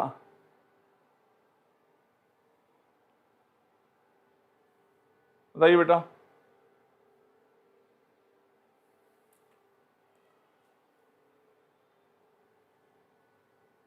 मोलर कंडक्टिविटी का आंसर हमें मिल रहे हैं अलग अलग। पहले हम स्ट्रॉन्ग की बात करें। स्ट्रॉन्ग के केस में बच्चों ने कहा सर इंक्रीज होगी, चलिए ठीक है, मैं आपका आंसर लिखता हूं। आपने कहा सर इंक्रीज होगी, अच्छा। और वीक के केस में क्या होगी? वीक के बारे में आंसर करो सभी लोग। अगर आपके पास एक वीक इलेक्ट्रोलाइट है तो उसकी मोलर कंडक्टिविटी पे क्या फर्क पड़ेगा? अब तो खेल इंटरेस्टिंग हो गया है। जब तक मैं बता रहा था तब तक तो यस सर कर रहे थे। अब मैं आपसे पूछ रहा हूं, स्ट्रॉन्ग इलेक्ट्रोलाइट तो हो गया भाई, अब आप वीक इलेक्ट्रोलाइट के बारे में बताइए। तो आंसर इज दोनों के लिए इंक्रीज होती है। लेकिन अभी मैंने थोड़ी देर पहले आपको बताया था यार, ये वाली बात तो मैंने बताई थी कि इसके केस में इंक्रीमेंट काफी कम होता है, इसके केस में थोड़ी ज्यादा रैपिडली बढ़ता है। क्या आपको ये कर्व 12th क्लास से पढ़ाते हुए नहीं आ रहे हैं हम? बोलो बेटा। ये वाला कर्व कौन सा? अगर आप मोलर कंडक्टिविटी और रूट ऑफ सी के बीच का कर्व प्लॉट करते हैं, देखो कनेक्ट करके नहीं पढ़ोगे तो पेपर में जो पढ़ाया है कितनी बार पढ़ा सकता हूं मैं सारे कॉन्सेप्ट ही तो बता सकता हूं, सब चीजों को लिखवा सकता हूं, रिवीजन सेशन करवा सकता हूं। अगर आप अपने दिमाग में कनेक्टिविटी नहीं लेके आएंगे टॉपिक की, तो सब कुछ पढ़ाना होने के बाद भी गलत आंसर कर देंगे और बाहर आके चेक करेंगे तो बोलेंगे अरे हाँ यार ये तो सर ने लिखवाया था, पर उसका पॉइंट क्या हुआ? स्ट्रॉन्ग इलेक्ट्रोलाइट के केस में ये वाली सिचुएशन थी, याद है? इंक्रीमेंट है पर बहुत ज्यादा नहीं है, कॉन्सेंट्रेशन जैसे से कम होती जा रही है, मोलर कंडक्टेंस बढ़ रहा है, ठीक है, लेकिन बहुत ज्यादा नहीं। इसीलिए मैंने कहा था कि न्यूमेरिकल करते वक्त हम लगभग बराबर मान लेंगे। इंटरेस्टिंग केस ये भी है, आप में से काफी बच्चे इस चीज को ऑब्जर्व नहीं करते हैं, वो सोचते हैं सर वीक के केस में क्या होगी, एकदम बहुत ही बढ़ जाएगी। बहुत ही कितनी भी बढ़ जाए स्ट्रॉन्ग वाले के नीचे ही रहेगी, हमेशा ये बात याद रखना। कोई भी बच्चा इसे बढ़ा के बहुत ऊपर ना ले जाए। वीक इलेक्ट्रोलाइट है, उसकी मोलर कंडक्टिविटी बढ़ेगी ऑन डाइल्यूशन, बट हमेशा स्ट्रॉन्ग के क्या रहेगी, नीचे ही रहेगी। तो ये वाला कर्व याद रखिए, इससे एग्जाम में क्वेश्चंस आते हैं। तो आपको पता चल गया कि there are so many factors जो अफेक्ट कर सकते हैं। अब एक एक करके पढ़ते हैं यहां से आगे की बात। आप ये बात तो समझ गए बेटा कि किसी भी कॉन्सेंट्रेशन पे मोलर कंडक्टिविटी आपको पता है, मान लीजिए अगर आप इसी कर्व को यहां से आगे बढ़ा दें तो ये जहां पे कट करेगा क्या बोलेंगे इसको, जल्दी बताओ बेटा। जहां पे ये लाइन कट कर रही होगी इस कर्व को क्या बोलेंगे उसको? तो आप लोग जानते हैं बेटा, उसको बोलते हैं लिमिटिंग मोलर कंडक्टिविटी। क्या होती है limiting molar conductivity? Infinite dilution करने पर, और इनफाइनाइट डाइल्यूशन का अर्थ ये होता है कि आपने इतना वाटर ऐड कर दिया, इतना वाटर ऐड कर दिया, यो थारा भाई जो अंदर इतना वाटर ऐड कर देगा, इतना वाटर ऐड कर देगा, किसी ने सोची ना होगी, तो इतना वाटर ऐड हो गया। समझ में आ गई बात? इनफाइनाइट डाइल्यूशन केवल और केवल कौन कर सकता है? जोगिंदर कर सकता है। समझ में आ गई बात? तो आज के बाद आप लोग याद रखें इस बात को कि इनफाइनाइट डाइल्यूशन का मीनिंग एक्चुअल में मैं क्लियर करता हूं। इनफाइनाइट डाइल्यूशन डजंट मीन कि आप लोग सिर्फ वाटर की को बहुत ज्यादा ऐड कर दें। इनफाइनाइट डाइल्यूशन का एक और मीनिंग भी होता है, पहले मैं आपको इसकी डेफिनेशन समझाता हूं। इनफाइनाइट डाइल्यूशन का मीनिंग ये होगा, वाटर या फिर आपका जो सॉल्वेंट है उसका इतना अमाउंट आप ले लीजिए कि इंटर आयनिक इंटरेक्शन समाप्त हो जाए। इंटर आयनिक इंटरेक्शन बिल्कुल खत्म होती है। जिस पॉइंट पर इंटर आयनिक इंटरेक्शन खत्म हो जाती है उसी पॉइंट को आप इनफाइनाइट डाइल्यूशन कहने लगते हैं। समझ में आ रही है बात? फॉर एग्जाम्पल, ये बहुत इंपॉर्टेंट कॉन्सेप्ट भी है, इसमें हमने टाइम लगाया था, लेकिन यहां टाइम लगाने की जरूरत नहीं है। जब मैं पूरी थियरी में टाइम लगा चुका हूं तो यहां क्यों लगाऊंगा? मैंने आपको बता दिया पहले कि दिस इज योर सॉल्यूशन। यहां A+ है और B- है, राइट? आयंस के बीच में इंटरेक्शन अभी है, तो जब ये मूव कर रहे होंगे तो एक दूसरे को अट्रैक्ट करेंगे, जिसकी वजह से इनकी पूरी स्पीड से भागने की एबिलिटी क्या होगी? कम होगी, क्योंकि आपस में इंटरेक्ट करते हैं, एक तरीके से अट्रैक्ट करते हैं। मैंने क्या किया, अब A+ इधर और B- दूर, इनकी जो फील्ड है वो एक दूसरे तक नहीं पहुंच पा रही, ठीक है? ये इतनी दूर हो गए हैं कि इनके बीच में कोई इंटरआयनिक इंटरेक्शन नहीं बचा, और अगर इंटरआयनिक इंटरेक्शन नहीं बचा है तो ये एक दूसरे से फ्रीली मूव करते हैं। और जहां भी ये सिचुएशन अचीव हो जाती है, इस टाइम पर जो कंडक्टेंस है is defined as the mole conductance. यानी आपने क्या किया, 1 मोल NaCl लिया, पानी में डिसोल्व किया, और आप कंडक्टेंस को बढ़ाते गए वाटर को ऐड करते गए। एक टाइम ऐसा आएगा जब Na+ और Cl- एक दूसरे से इतनी दूर हो जाएंगे कि उनके बीच इंटरआयनिक इंटरेक्शन नहीं बचेगा। That point is known as the infinite dilution. बस इसका मतलब ये नहीं है कि इस कमरे को पानी से भर के एक चुटकी नमक डाल दो, वो अजीब बातें हैं, ठीक है? तो आपको ये इनफाइनाइट डाइल्यूशन वाला पॉइंट क्लियर होना ही चाहिए था। आपको एक बात ये भी क्लियर होनी चाहिए, मैंने 2 जगह इनका इस्तेमाल भी किया है। जो प्योर वाटर होता है, प्योर वाटर, उसका जो मोलर कंडक्टेंस है वो लगभग बराबर है उसके लिमिटिंग मोलर कंडक्टेंस के। तो आपने न्यूमेरिकली, जब हमने न्यूमेरिकल्स किए थे इनको इक्वल मान के चले थे, याद है आप लोगों को?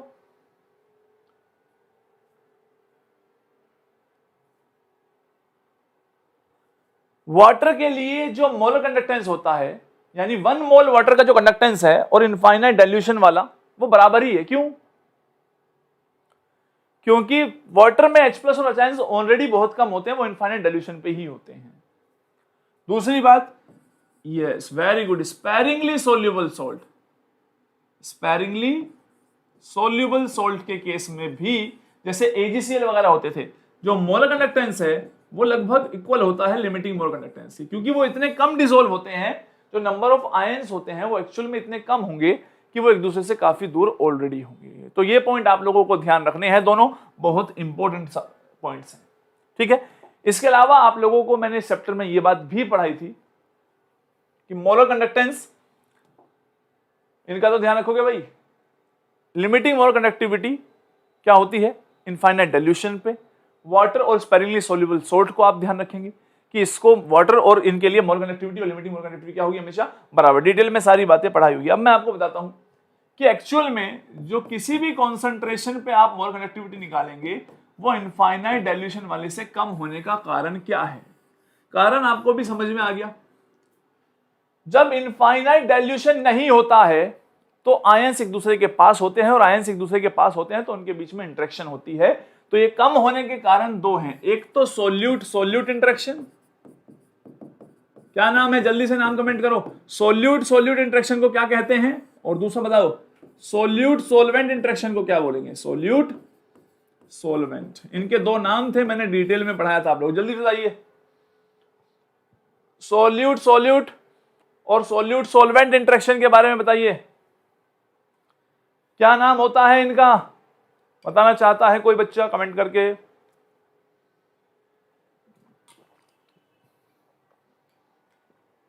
Absolutely correct. सोल्यूट सोल्यूट वाला जो है is known as asymmetric effect, याद है? और सोल्यूट सोलवेंट वाले को क्या बोलते हैं? Electrophoretic effect. Phoretic effect.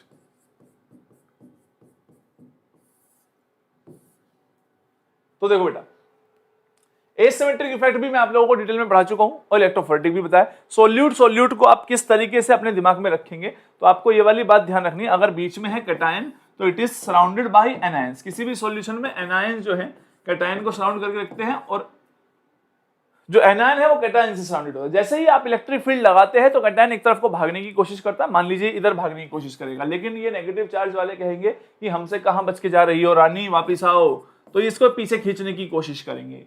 अगर ये इसको पीछे खींचने की कोशिश करेंगे तो इसकी जो मोबिलिटी है वो क्या कर रहे हैं? ये कम कर रहे हैं। अगर इनफाइनाइट डाइल्यूशन होता तो ये एक दूसरे से इतने दूर होते कि ये फ्रीली मूव करते, इस वजह से इनका मोलर कंडक्टेंस थोड़ा सा क्या होगा? कम। इसी को बोलते हैं एसिमेट्रिक इफेक्ट। इलेक्ट्रोफोरेटिक इफेक्ट में क्या है आप जानते हो? अगर एक कैटायन भाग रहा है इस दिशा में और एक एनायन भाग रहा है इस दिशा में, इन दोनों के साथ वाटर मॉलिक्यूल चिपके होते हैं, राइट? तो जब ये इधर जाएगा तो वाटर को अपने साथ इधर ले जाने की कोशिश करेगा, और जब ये इधर जाएगा तो ये वाटर को अपने साथ इधर ले जाने की कोशिश करेगा। तो ये वाटर मॉलिक्यूल जो है बीच वाले, वो एक तरीके से रेजिस्टेंस प्रोड्यूस कर रहे हैं। रेजिस्टेंस प्रोड्यूस करेंगे तो इन दोनों की मोबिलिटी अफेक्ट होगी। सोचिए, ये वाला होता ही नहीं यहां आयन, तो एक पानी होता और इस पानी के से तैर के इसे आगे जाना था, लेकिन अब क्या हुआ? कोई दूसरा पर्सन जो है यहां से स्विम करता हुआ जा रहा है, तो उसके साथ जो लहरें आ रही होंगी वो इसको रिटार्ड कर रहा है। बहुत सिंपल कॉन्सेप्ट है। इसमें क्या कॉन्सेप्ट है? दो लोग स्विम भी कर रहे होंगे ना, एक होता है कि अकेला आदमी स्विमिंग पूल में स्विम कर रहा है, एक होता है दूसरा इधर से स्विम करता हुआ एक इंसान जा रहा है और दूसरा अपोजिट डायरेक्शन में जा रहा है। तो ये कुछ ना कुछ वाटर मॉलिक्यूल को इसके अपोजिट डायरेक्शन में थ्रो करेगा, जिसकी वजह से स्विम करने वाले की जो अगर आयन है उसकी मोबिलिटी क्या हो जाती है? कम हो जाती है। इसको क्या बोलते हैं? Electrophoretic effect. दोनों कॉन्सेप्ट जो है आपके दिमाग में क्लियर होना चाहिए। क्लियर है? Very good. तो दोनों इफेक्ट आप लोगों ने ध्यान रखने होंगे पेपर के लिए। इनसे थियोरेटिकल क्वेश्चन आते हैं कि एसिमेट्रिक इफेक्ट क्या होता है, इलेक्ट्रोफोरेटिक इफेक्ट के बारे में कौन सी स्टेटमेंट करेक्ट है, तो इसलिए थियरी है यहाँ पे, ये वाला पार्ट थियोरेटिकल है और पर क्वेश्चन एग्जाम में आ जाते हैं इससे। इसके अलावा अगर मैं आपसे कहूं इसका कितना इफेक्ट है, तो ये मैंने आपको क्लास में न्यूमेरिक थियोरेटिक पूरा डेरिवेशन करके दिखाया था कि जो इसकी वजह से मोर कंडक्टेंस होता है थोड़ा सा कम हो जाता है इनफाइनाइट वाले से, कितना, -a√c, और इसकी वजह से जो कम होता है एट c कॉन्सेंट्रेशन वो कितना हो जाता है बेटा, इनफाइनाइट माइनस a के साथ लैम्डा भी है, रुको बेटा, a के साथ क्या है यहाँ पे, a lambda infinity m root c और b रूट c। a और b क्या है, asymmetric effect constant, electrophoretic effect constant, right. तो आप लिख सकते हैं कि जो कंप्लीट इक्वेशन आएगी किसी भी कॉन्सेंट्रेशन पे जो मोर कंडक्टेंस होती है वो लिमिटिंग वाले से कम होती है और वो होती है a plus B root C. a के साथ लैम्डा इंफिनिटी भी आएगा, लिख लो, a के साथ आएगा lambda infinity plus B root C. This is your Debye Huckel Onsager equation, और इसी कांस्टेंट को स्मॉल b या कोलार्स कांस्टेंट भी कहा जाता है। और अगर आप प्लॉट करेंगे लैम्डा m और रूट सी के बीच का कर्व एक स्ट्रेट लाइन ही आएगी जिसका स्लोप जो है वो कोलार्स लो होता है, कोलार्स कांस्टेंट होता है, स्मॉल b इज कोलार्स कांस्टेंट। तो सारी बातें मैं आपको पढ़ा चुका हूं, this is just a revision कि कौन सा पॉइंट क्या होता है, कहां से क्या चीजें आई हुई हैं। तो आप लोग ये सारे पॉइंट समझ गए होंगे, ठीक है। This is very very important equation, इससे क्वेश्चन आ सकते हैं अगर आपको a और b की वैल्यू दे रखी हो। अभी a और b किस पे डिपेंड करते हैं ये सब लोग मैंने आपको लास्ट क्लास में, जब not in the last class, जब आपको डिटेल पढ़ाई है तो आपको बताया हुआ है कि ये रिलेटिव परमेबिलिटी के इनवर्सली प्रोपोर्शनल है और ये टेम्परेचर के भी इनवर्सली प्रोपोर्शनल होता है। b जो होता है वो relative permeability of the solvent के इनवर्सली प्रोपोर्शनल है और विस्कोसिटी के भी इनवर्सली प्रोपोर्शनल होता है। ये सारी बातें मैंने आप लोगों को क्लास में पढ़ाई हुई है, क्या आपको याद है, बोले बेटा। और ये टेम्परेचर पे तो है ही, टेम्परेचर पे। तो आपके एग्जाम में क्या क्वेश्चन होगा, बहुत सिंपल है, एसिमेट्रिक इफेक्ट कांस्टेंट किस पे डिपेंड करता है, टेम्परेचर पे कैसे डिपेंड करता है, इलेक्ट्रोफोरेटिक इफेक्ट कैसे डिपेंड करता है, इस इक्वेशन से क्वेश्चन आ सकते हैं जो अभी पढ़ाया है मैंने। तो ये सारे क्वेश्चंस आपसे एग्जाम में पूछे जा सकते हैं। थ्योरेटिकल पार्ट है और एक एक पार्ट मैंने पूरा डिटेल में कवर किया है, तो किसी भी बच्चे को कोई टेंशन नहीं होनी चाहिए। और अब जब PYQs करेंगे ना, अब हमें पता चल जाएगा कि क्वेश्चन कैसे आ रहे हैं। देखो, एक पार्ट होता है थियरी वाला, मैंने पढ़ा दी सारी बातें, राइट, आपने सुन ली है सारी बातें, बट हमारे दिमाग में ये बात रहती है सर एग्जामिनर पूछेगा कैसे इन बातों को। तो जब क्वेश्चन मैं आपको कराऊंगा तो आपको सारी बातें समझ में आ जाएगी, कितना इजी क्वेश्चन आते हैं। क्लियर है? इसके अलावा चलिए बताइए, अगर आपको ये बातें समझ में आ गई तो मैंने दो इफेक्ट और पढ़ाए थे। One was the when effect और दूसरा था डिबाय-फाल्केन-हेगन इफेक्ट।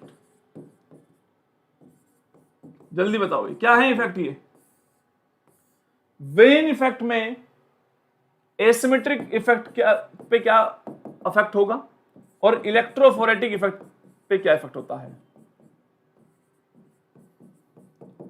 सिमिलरली डिबे-फाल्केन-हेगन में एसिमेट्रिक इफेक्ट और इस पर क्या इफेक्ट होता है। ये कितनी चीजें आपको माइंड में अभी भी याद हैं, ये रिवीजन के टाइम पे पता चलेगी और पेपर जाते वक्त 2-3 बार रिवीजन करना पड़ेगा कंप्लीट। अभी हम सिर्फ कंडक्टेंस का रिवीजन कर रहे हैं, फिर कंप्लीट इलेक्ट्रोकेमिस्ट्री का रिवीजन करेंगे, फिर क्वेश्चंस के थ्रू रिवीजन करेंगे, सारे प्रीवियस ईयर क्वेश्चन करेंगे, तो सारा जो कंटेंट है वो हमारे दिमाग में सेट हो जाएगा हर चैप्टर का इसी तरीके से। वेन इफेक्ट में क्या है, वेन इफेक्ट और फाल्केन-हेगन इफेक्ट मैंने आप लोगों को बताया था बेटा कि इस पॉइंट को ध्यान रखना, कुछ टाइम बाद आप भूल जाएंगे। फाल्केन-हेगन में एफ आ रहा है तो ये हाई फ्रीक्वेंसी इफेक्ट था। अगर आप हाई फ्रीक्वेंसी अप्लाई करते हैं 3 मेगाहर्ट्ज से ज्यादा तो दोनों इफेक्ट जीरो हो जाते हैं। याद है सभी को? तो इसलिए ये छोटी छोटी चीजें बताई जाती है। वेन इफेक्ट जो था वो इलेक्ट्रिक फील्ड इफेक्ट है, ई लिखा हुआ है। इलेक्ट्रिक फील्ड अगर 10⁵ वोल्ट पर सेंटीमीटर से ज्यादा हो गई है तो एसिमेट्रिक इफेक्ट जीरो हो जाता है, लेकिन ये जीरो नहीं होगा। तो आपके पेपर में सिंपल ऐसी क्वेश्चन पूछी जाएगी कि बताइए एसिमेट्रिक इफेक्ट पे क्या इफेक्ट पड़ेगा अगर हम फ्रीक्वेंसी को बढ़ा दें या फिर हम इलेक्ट्रिक फील्ड को बढ़ा दें। तो इस टाइप के सिंपल क्वेश्चन आएंगे और इनके जो डिटेल रीजन है वो हम आप लोगों को पहले ही पढ़ा चुके हैं और वो वीडियो आपको अगर चाहिए तो आप नेट पे सर्च कर सकते हैं आलोक सर इलेक्ट्रोकेमिस्ट्री, तो वहां पूरी डिटेल में आ जाएगी। ठीक है बेटा, वेरी गुड। इनफाइनाइट डाइल्यूशन पे क्या होगा, इनफाइनाइट डाइल्यूशन पे तो आप इस इक्वेशन से भी निकाल सकते हैं, देखो इनफाइनाइट डाइल्यूशन पे कॉन्सेंट्रेशन टेंड्स टू जीरो, ये जीरो हो गया तो ये वाला पार्ट पूरा जीरो हो ही जाएगा। और इनफाइनाइट डाइल्यूशन पे भी ना तो एसिमेट्रिक इफेक्ट रहेगा ना ही इलेक्ट्रोफोरेटिव इफेक्ट रहेगा। जब इनफाइनाइट डाइल्यूशन हो ही गया तो सोल्यूट और सोल्यूट इंटरेक्शन भी खत्म हो गया, सोल्यूट सॉल्वेंट इंटरेक्शन भी खत्म हो जाएगा। समझ में आ रही है बात आप लोगों को? तो ये थियोरेटिकल पार्ट सभी बच्चों को क्लियर होना चाहिए, जिसकी थियरी स्ट्रॉन्ग होती है वही न्यूमेरिकल भी अच्छे कर सकता है। क्लियर है? यह था स्ट्रॉन्ग इलेक्ट्रोलाइट के लिए डिबे हकल ओनसेगर इक्वेशन का इस्तेमाल किया जाता है। इससे काफी सारे क्वेश्चन आते हैं। इसके अलावा हमारे पास एक और लॉ भी है जो हमें हेल्प करता है in case most of the time. वो एक बहुत इंपॉर्टेंट बात है, ऐसा नहीं है कि जो कोलार्स लॉ है वो सिर्फ वीक इलेक्ट्रोलाइट के लिए वैलिड है, वो स्ट्रॉन्ग के लिए भी वैलिड है। तो कोलार्स जो है उसने क्या लॉ दिया था, उसने कहा था अगर आप किसी भी इनफाइनाइट डाइल्यूशन पे किसी भी सोल्ट को ले जाइए A+B-, एक सोल्ट को आपने पानी में डिसोल्व किया, इनफाइनाइटली डाइल्यूट कर दिया, इनफाइनाइट डाइल्यूट करने का मतलब उनके बीच का इंटरेक्शन खत्म हो गया। तो उसने कहा जब इनफाइनाइटली डाइल्यूशन हो जाता है तो जो पूरे इलेक्ट्रोलाइट का लिमिटिंग मोल कंडक्टेंस है वो दोनों के सम के बराबर आ जाएगा। ये बहुत बड़ी बात थी और ये किसी के लिए भी वैलिड है, चाहे वीक हो चाहे स्ट्रॉन्ग हो। अब अगर आपका सोल्ट कोई ऐसा है CaF2 टाइप, तो कोलार्स लॉ अप्लाई करके आप लिख सकते हैं कि limiting mole conductivity of calcium 2+ ions और limiting mole conductivity of CF2 किसके इक्वल होगा, plus twice of limiting mole conductivity of F-। तो बच्चे क्या गलती करते हैं, ये वाली, इसको ध्यान रखेंगे, आप 2 को लिखना नहीं भूलेंगे बेटा, ठीक है? अगर यहां 2 है तो आप इसको यहां स्टोइचियोमेट्रिक कोएफिशिएंट्स को यूज एज ए स्टोइचियोमेट्रिक कोएफिशिएंट यहां पे इसको अप्लाई करेंगे। ये सही लिखना आना चाहिए। अगर आप ऐसा मानते हैं, मैंने पूरी स्टेटमेंट लिखवाई थी कोलार्स लॉ क्या कहता है, बट न्यूमेरिकल करने के लिए इतनी बातें सही हैं। पेपर में जाएंगे जब भी तो एक बार 2-3 बार थियरी रिवाइज कीजिए टेस्ट के लिए। आपका टेस्ट आप जानते हैं 3 अक्टूबर को है, टॉपिक्स आपको पहले मिल चुके हैं, ठीक है? टेलीग्राम चैनल है, आप टेलीग्राम पे मेरे नाम से सर्च कर सकते हैं, तो वहां आपको टाइम टेबल मिल जाता है, कल कौन सी क्लास होगी, किस टाइम होगी, और जो क्लास नोट्स हैं वो भी प्रॉपर अवेलेबल होते हैं टॉपिक के, जो हम साथ साथ पढ़ा रहे हैं, ठीक है? अब आप लोगों को क्या कर रहे हैं, देखो कोलार्स लॉ की हेल्प से आप क्या क्या फाइंड आउट कर सकते हो, व्हाट आर द एप्लीकेशंस। देखो एप्लीकेशंस ऑफ कोलार्स लॉ। तो एप्लीकेशन में आपको सिर्फ इतनी सी बात ध्यान रखनी है बेटा कि कोलार्स लॉ को आप इस्तेमाल कर सकते हो वीक इलेक्ट्रोलाइट की limiting mole conductivity find out करने के लिए भी। कैसे फाइंड आउट करेंगे? स्ट्रॉन्ग वालों की तो हम एक्स्ट्रा प्लॉट करके फाइंड आउट कर ही लेते थे, वीक वालों की कैसे करेंगे? मान लीजिए मैं आपसे कहता हूं मुझे लिमिटिंग मोल कंडक्टिविटी निकालनी है एसिटिक एसिड की, तो आप कैसे निकालेंगे? तो याद कीजिए वही 12th वाला सवाल। तो आपको अगर पेपर में कभी भी कोई वीक इलेक्ट्रोलाइट की limiting mole conductivity find out करनी हो तो आप कोलार्स लॉ का इस्तेमाल करेंगे। आप जानते हैं किसके को लाएगा, आपको एक HCl लेना पड़ेगा, strong acid plus strong base, no not strong acid, wait CH3COO, sodium acetate salt लेना पड़ेगा, राइट?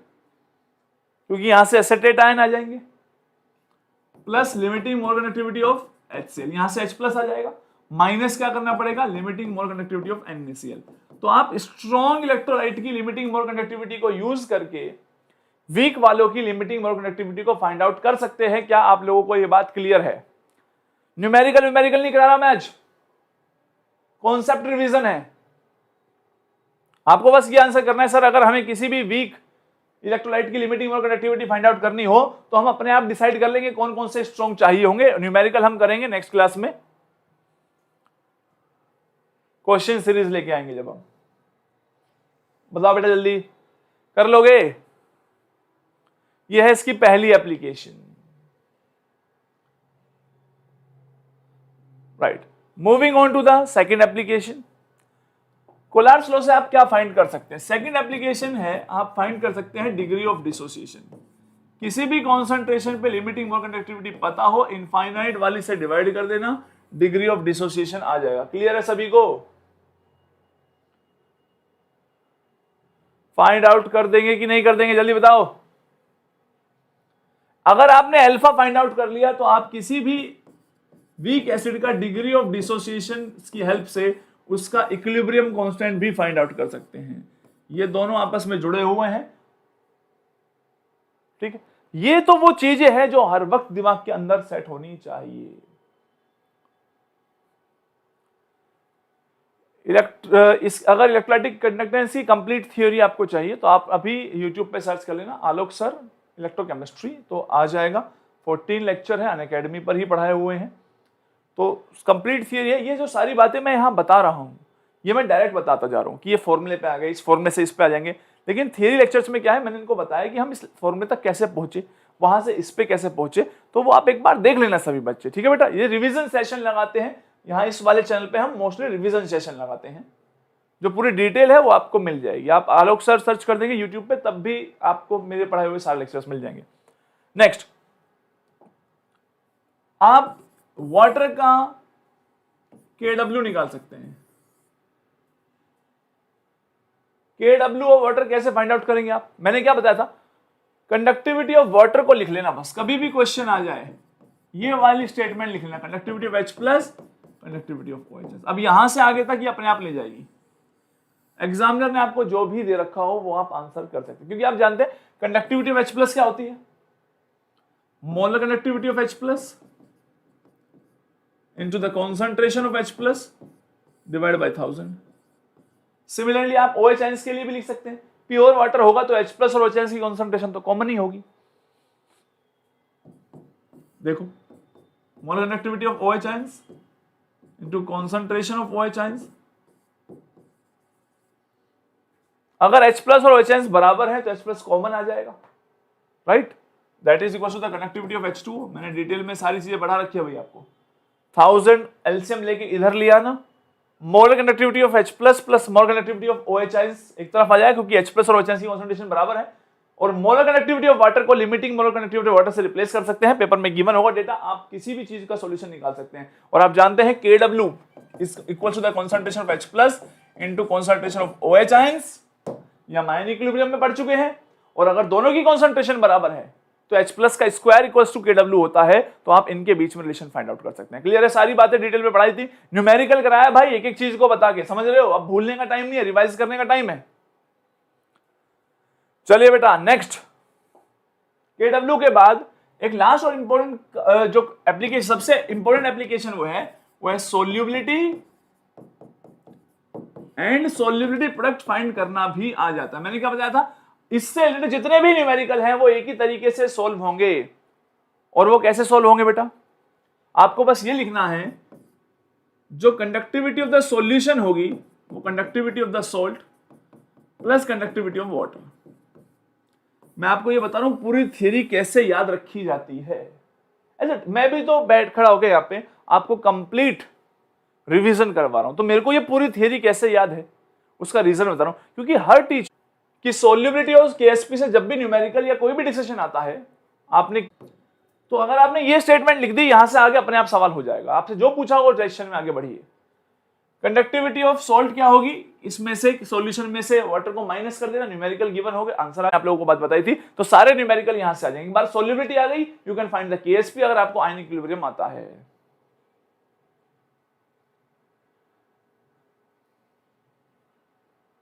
ओके, क्लियर है अभी सभी को?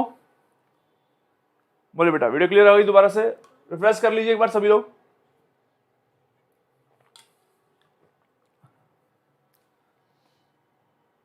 ये थी सारी एप्लीकेशंस।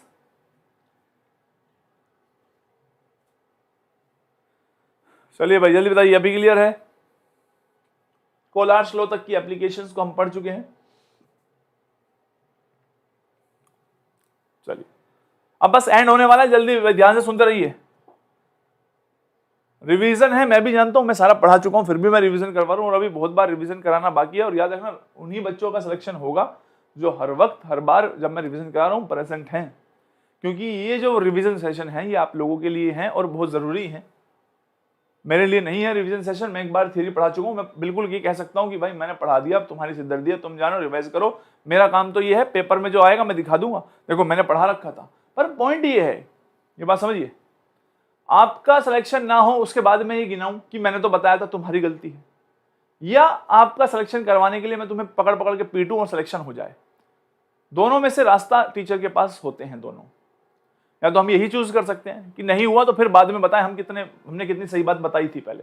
मेरा तरीका ये है कि जब आपका सिलेक्शन नहीं होगा उसके बाद मैं कुछ ही बताऊं, उससे आपको दुखी होगा एंड में कि अरे यार हाँ सही कह रहे हैं पर क्या हुआ उसका। तो मेरा तरीका यही है कि आपको चाहे 10 बार रिवीजन कराना पड़े, सारे क्वेश्चंस कराने पड़े, सिलेक्शन हो जाना चाहिए, क्योंकि रिजल्ट मैटर करेगा। आप सिलेक्टेड हैं, अब आप अपने जीवन में अब आप संभालिए जो संभालना है, उसके आगे हम रिस्पॉन्सिबल नहीं है। ठीक है, नेक्स्ट। अब 2-4 छोटी छोटी बातें थी जो आप लोगों को याद होनी चाहिए कंडक्टेंस में, मैंने आपको बताई थी। आयनिक मोबिलिटी क्या होती है, व्हाट इज आयनिक मोबिलिटी, छोटे छोटे फॉर्मूले जिनको डिटेल में मैंने पढ़ाया भी था। व्हाट इज आयनिक मोबिलिटी, कैसे डिफाइन करते थे, किसी को याद है? अगर आपको सारे पॉइंट्स याद थे फिर तो अच्छी बात है, समझ रहे हो? अगर याद नहीं थे, तुम्हें लगा कि ठीक है सर रिवीजन हो गया, तो कंडक्टेंस दिमाग में फिर से रिफ्रेश हो गया एक बार, और सोचिए 3 महीने नहीं करते कंडक्टेंस का रिवीजन फिर से, और तो ये बिल्कुल जीरो हो जाता, चीजें कम होती चली जाती हैं, समझ रहे हैं? आयनिक मोबिलिटी को आप डिफाइन करते हैं speed of ion divide by potential gradient. याद है? नहीं है तो अब आ गया होगा। स्पीड ऑफ आयन मीटर पर second dv by dl। Gradient हमेशा विद रिस्पेक्ट टू डिस्टेंस होता है, dv बाई dx भी लिख सकते हैं। वोल्ट पर मीटर, इसकी यूनिट आप फाइंड आउट कर सकते हैं। क्लियर है? तो आयनिक मोबिलिटी का सिंबल होता है म्यू। इस एक्सप्रेशन को सभी लोग ध्यान रखिए, मैंने इस पे न्यूमेरिकल भी कराया था। स्पीड अलग चीज है, मोबिलिटी एक अलग चीज है। Mobility is defined under the potential. जब आप इलेक्ट्रिक फील्ड अप्लाई कर देते हैं तो आयंस किस स्पीड से जा रहा है वो उसकी मोबिलिटी है। इलेक्ट्रिक फील्ड को कम ज्यादा करेंगे तो उसकी मोबिलिटी कम ज्यादा हो जाएगी। तो याद रखना आपसे क्या पूछा है, काफी बच्चे एक ही बात मान के चलते हैं। देखो मैं भी कह रहा हूं डायरेक्टली प्रोपोर्शनल चीजें हैं, तो इसलिए मैं भी स्पीड और मोबिलिटी को कई बार समझाते वक्त एक तरीके से यूज करता हूं, बट एक्चुअल में ये दोनों थोड़े से डिफरेंट होंगे। क्लियर है? और मैंने आपको बताया था आयनिक मोबिलिटी का रिश्ता जो है मोलर कंडक्टिविटी के साथ ये है। इस फॉर्मूले को याद रखिएगा। अगर किसी कैटायन की आयनिक मोबिलिटी दी हुई है और उस कैटायन का मोलर कंडक्टेंस भी आपको पता है, F है Faraday, Z is the charge on the cation और एनायन, जो भी होगा आप इस एक्सप्रेशन की हेल्प से सोल्व कर सकते हैं। राइट? तो ये रिवीजन जरूरी है। पेपर में आप नहीं जानते हैं कौन सी बताए हुए फॉर्मूले से एग्जाम में क्वेश्चन आ जाए। कुछ बहुत सारी चीजें समझने की थी, थियरी वाला पार्ट था वो सारा हमने कवर कर लिया है, लेकिन अब जो पार्ट बचा है अब थोड़ा सा एंड में रिवीजन वाला। आयनिक मोबिलिटी हो गई है, इसका रिलेशन इसके साथ हो गया है। ऑल्सो अब हम बात करते हैं ट्रांसपोर्ट नंबर की या ट्रांसफरेंस नंबर। इलेक्ट्रोकेमिस्ट्री सेल में हम कॉन्सेंट्रेशन सेल पे आने वाले हैं बेटा। कॉन्सेंट्रेशन सेल में यहाँ ट्रांसपोर्ट नंबर वगैरह का इस्तेमाल होगा। मैंने आपको क्या बताया था कि ट्रांसपोर्ट नंबर किसी भी कैटायन का क्या होता है, it is the fraction of charge carried, कितना चार्ज उसने कैरी किया है। अगर आपको पता है चार्ज कैरिड बाय कैटायन, तो कैटायन प्लस एनायन कर देना तो उसका ट्रांसपोर्ट नंबर या ट्रांसफरेंस नंबर आ जाता है। क्लियर है? दूसरी बात, चार्ज जो होता है वो करंट के डायरेक्टली प्रोपोर्शनल होता है। I is equal to Q by T होता था, तो करंट और चार्ज डायरेक्ट प्रोपोर्शनल है। तो आप ट्रांसपोर्ट नंबर को current carried by cation, current carried by cation plus current carried by anion से भी निकाल सकते हैं। न्यूमेरिकल इस पे मैं सब करा ही चुका हूं। इसी को आप मोबिलिटी से भी कनेक्ट कर सकते हैं। देखो जिसकी मोबिलिटी ज्यादा होगी वो ज्यादा करंट कैरी करेगा, सीधी सी बात है। तो mu plus mu negative cation और एनायन के लिए भी लिख सकते हैं। इसके अलावा जो जनरली इस्तेमाल हो जाता है वो कंडक्टिविटी के डायरेक्टली प्रोपोर्शनल है। ये सारे रिलेशन हैं, एग्जाम में किसी भी तरीके से पूछ सकता है, और मोलर कंडक्टिविटी के बराबर भी आ सकता है, लैम्डा प्लस प्लस।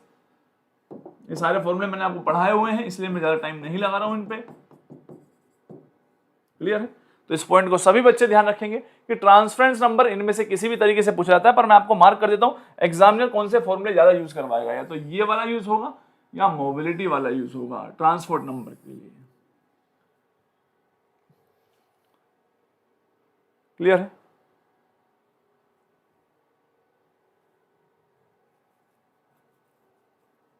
तो क्या लिख दिया रजनीश, से क्या लिखा है, कौन सी लैंग्वेज है?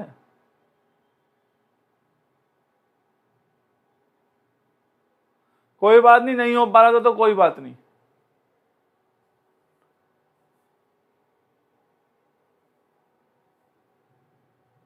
चलिए, ट्रांसपोर्ट नंबर निकाल लेंगे सभी लोग, बताइए बेटा।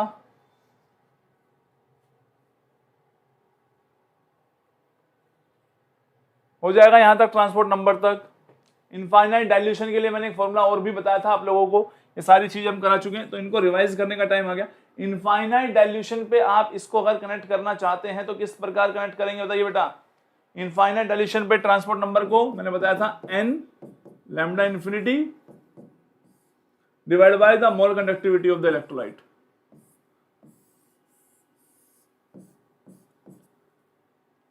ट्रांसपोर्ट नंबर से इसी टाइप के सारे सवाल होंगे, बहुत सिंपल।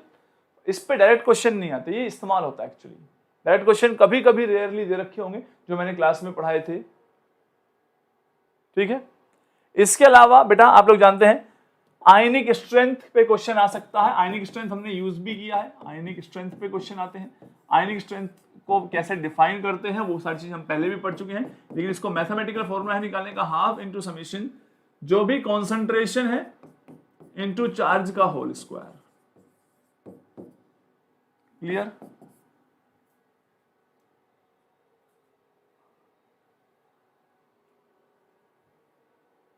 बोल्ट्जमैन डिस्ट्रीब्यूशन वो DHLL है बेटा, डिबे हकल लिमिटिंग लॉ, उसको बाद में करेंगे, ठीक है। इसके अलावा आयनिक स्ट्रेंथ पे हमने काफी क्वेश्चन किए हैं, तो आई डोंट थिंक सो कि मुझे अब इसको रिवाइज करवाने की जरूरत है कि आयनिक स्ट्रेंथ के बारे में और क्वेश्चन हम कर चुके हैं, प्रीवियस ईयर क्वेश्चन करेंगे। अनअकैडमी स्पेशल क्लासेस में फ्री क्लासेस हैं सभी के लिए, तो बच्चे सभी लोग डाउनलोड कर लीजिए अनअकैडमी की जो आपके पास ऐप है, मोस्टली बच्चों के पास होगी ही। CSR नेट वाले फोल्डर में आपको मेरी प्रोफाइल मिलेगी, उसे फॉलो करके रखिए।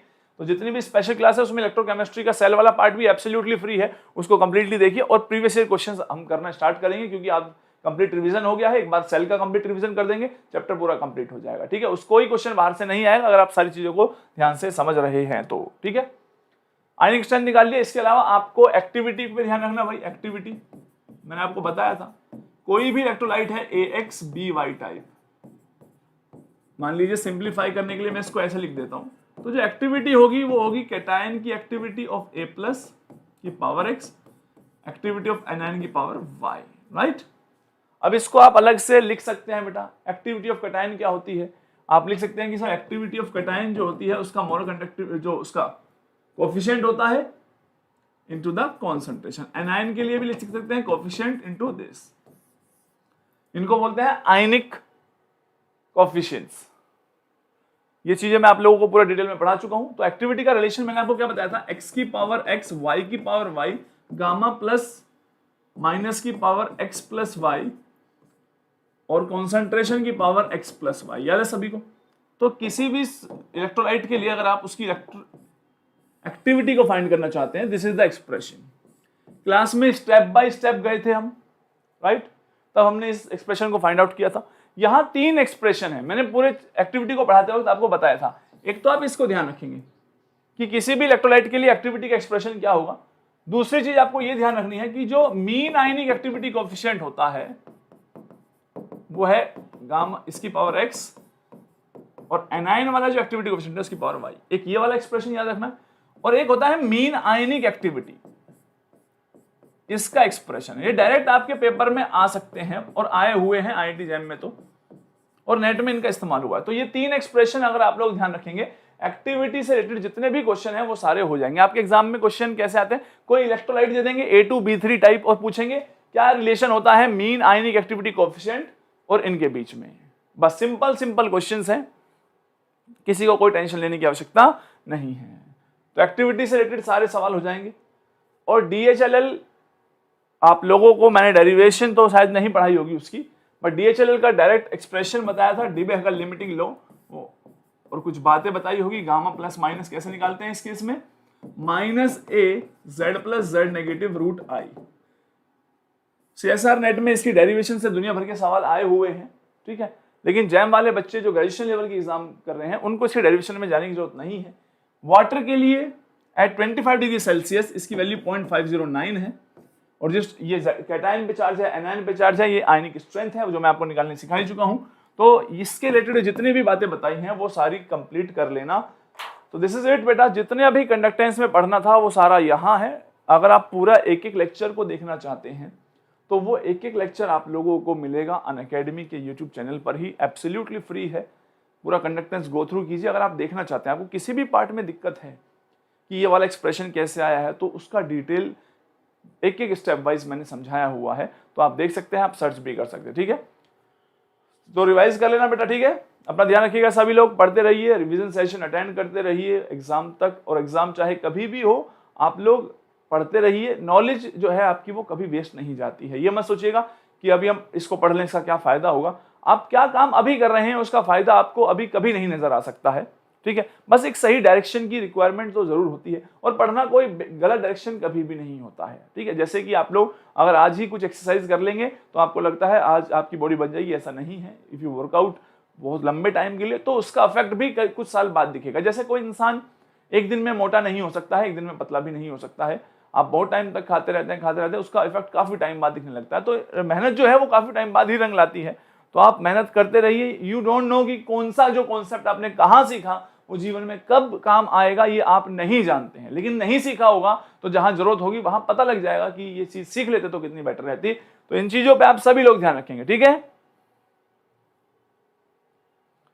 तो सारा कॉन्सेप्ट रिवाइज कर लिया हम लोगों ने कंडक्टेंस का। अब जब भी आपकी क्लास होगी भाई, टेलीग्राम चैनल मेरे नाम से ही है, उससे आप ज्वाइन करके रखिए। फ्री क्लासेस को आप अटेंड कर सकते हैं अनअकैडमी ऐप के ऊपर। वहां पर मैं आप लोगों को इस पे सारे क्वेश्चन, जितने भी प्रीवियस ईयर के क्वेश्चन आए हैं वो करा दूंगा आप लोगों को। ठीक है बेटा, अपना ध्यान रखिए, एंजॉय कीजिए। संडे है, happy Sunday, happy morning, bye bye everyone.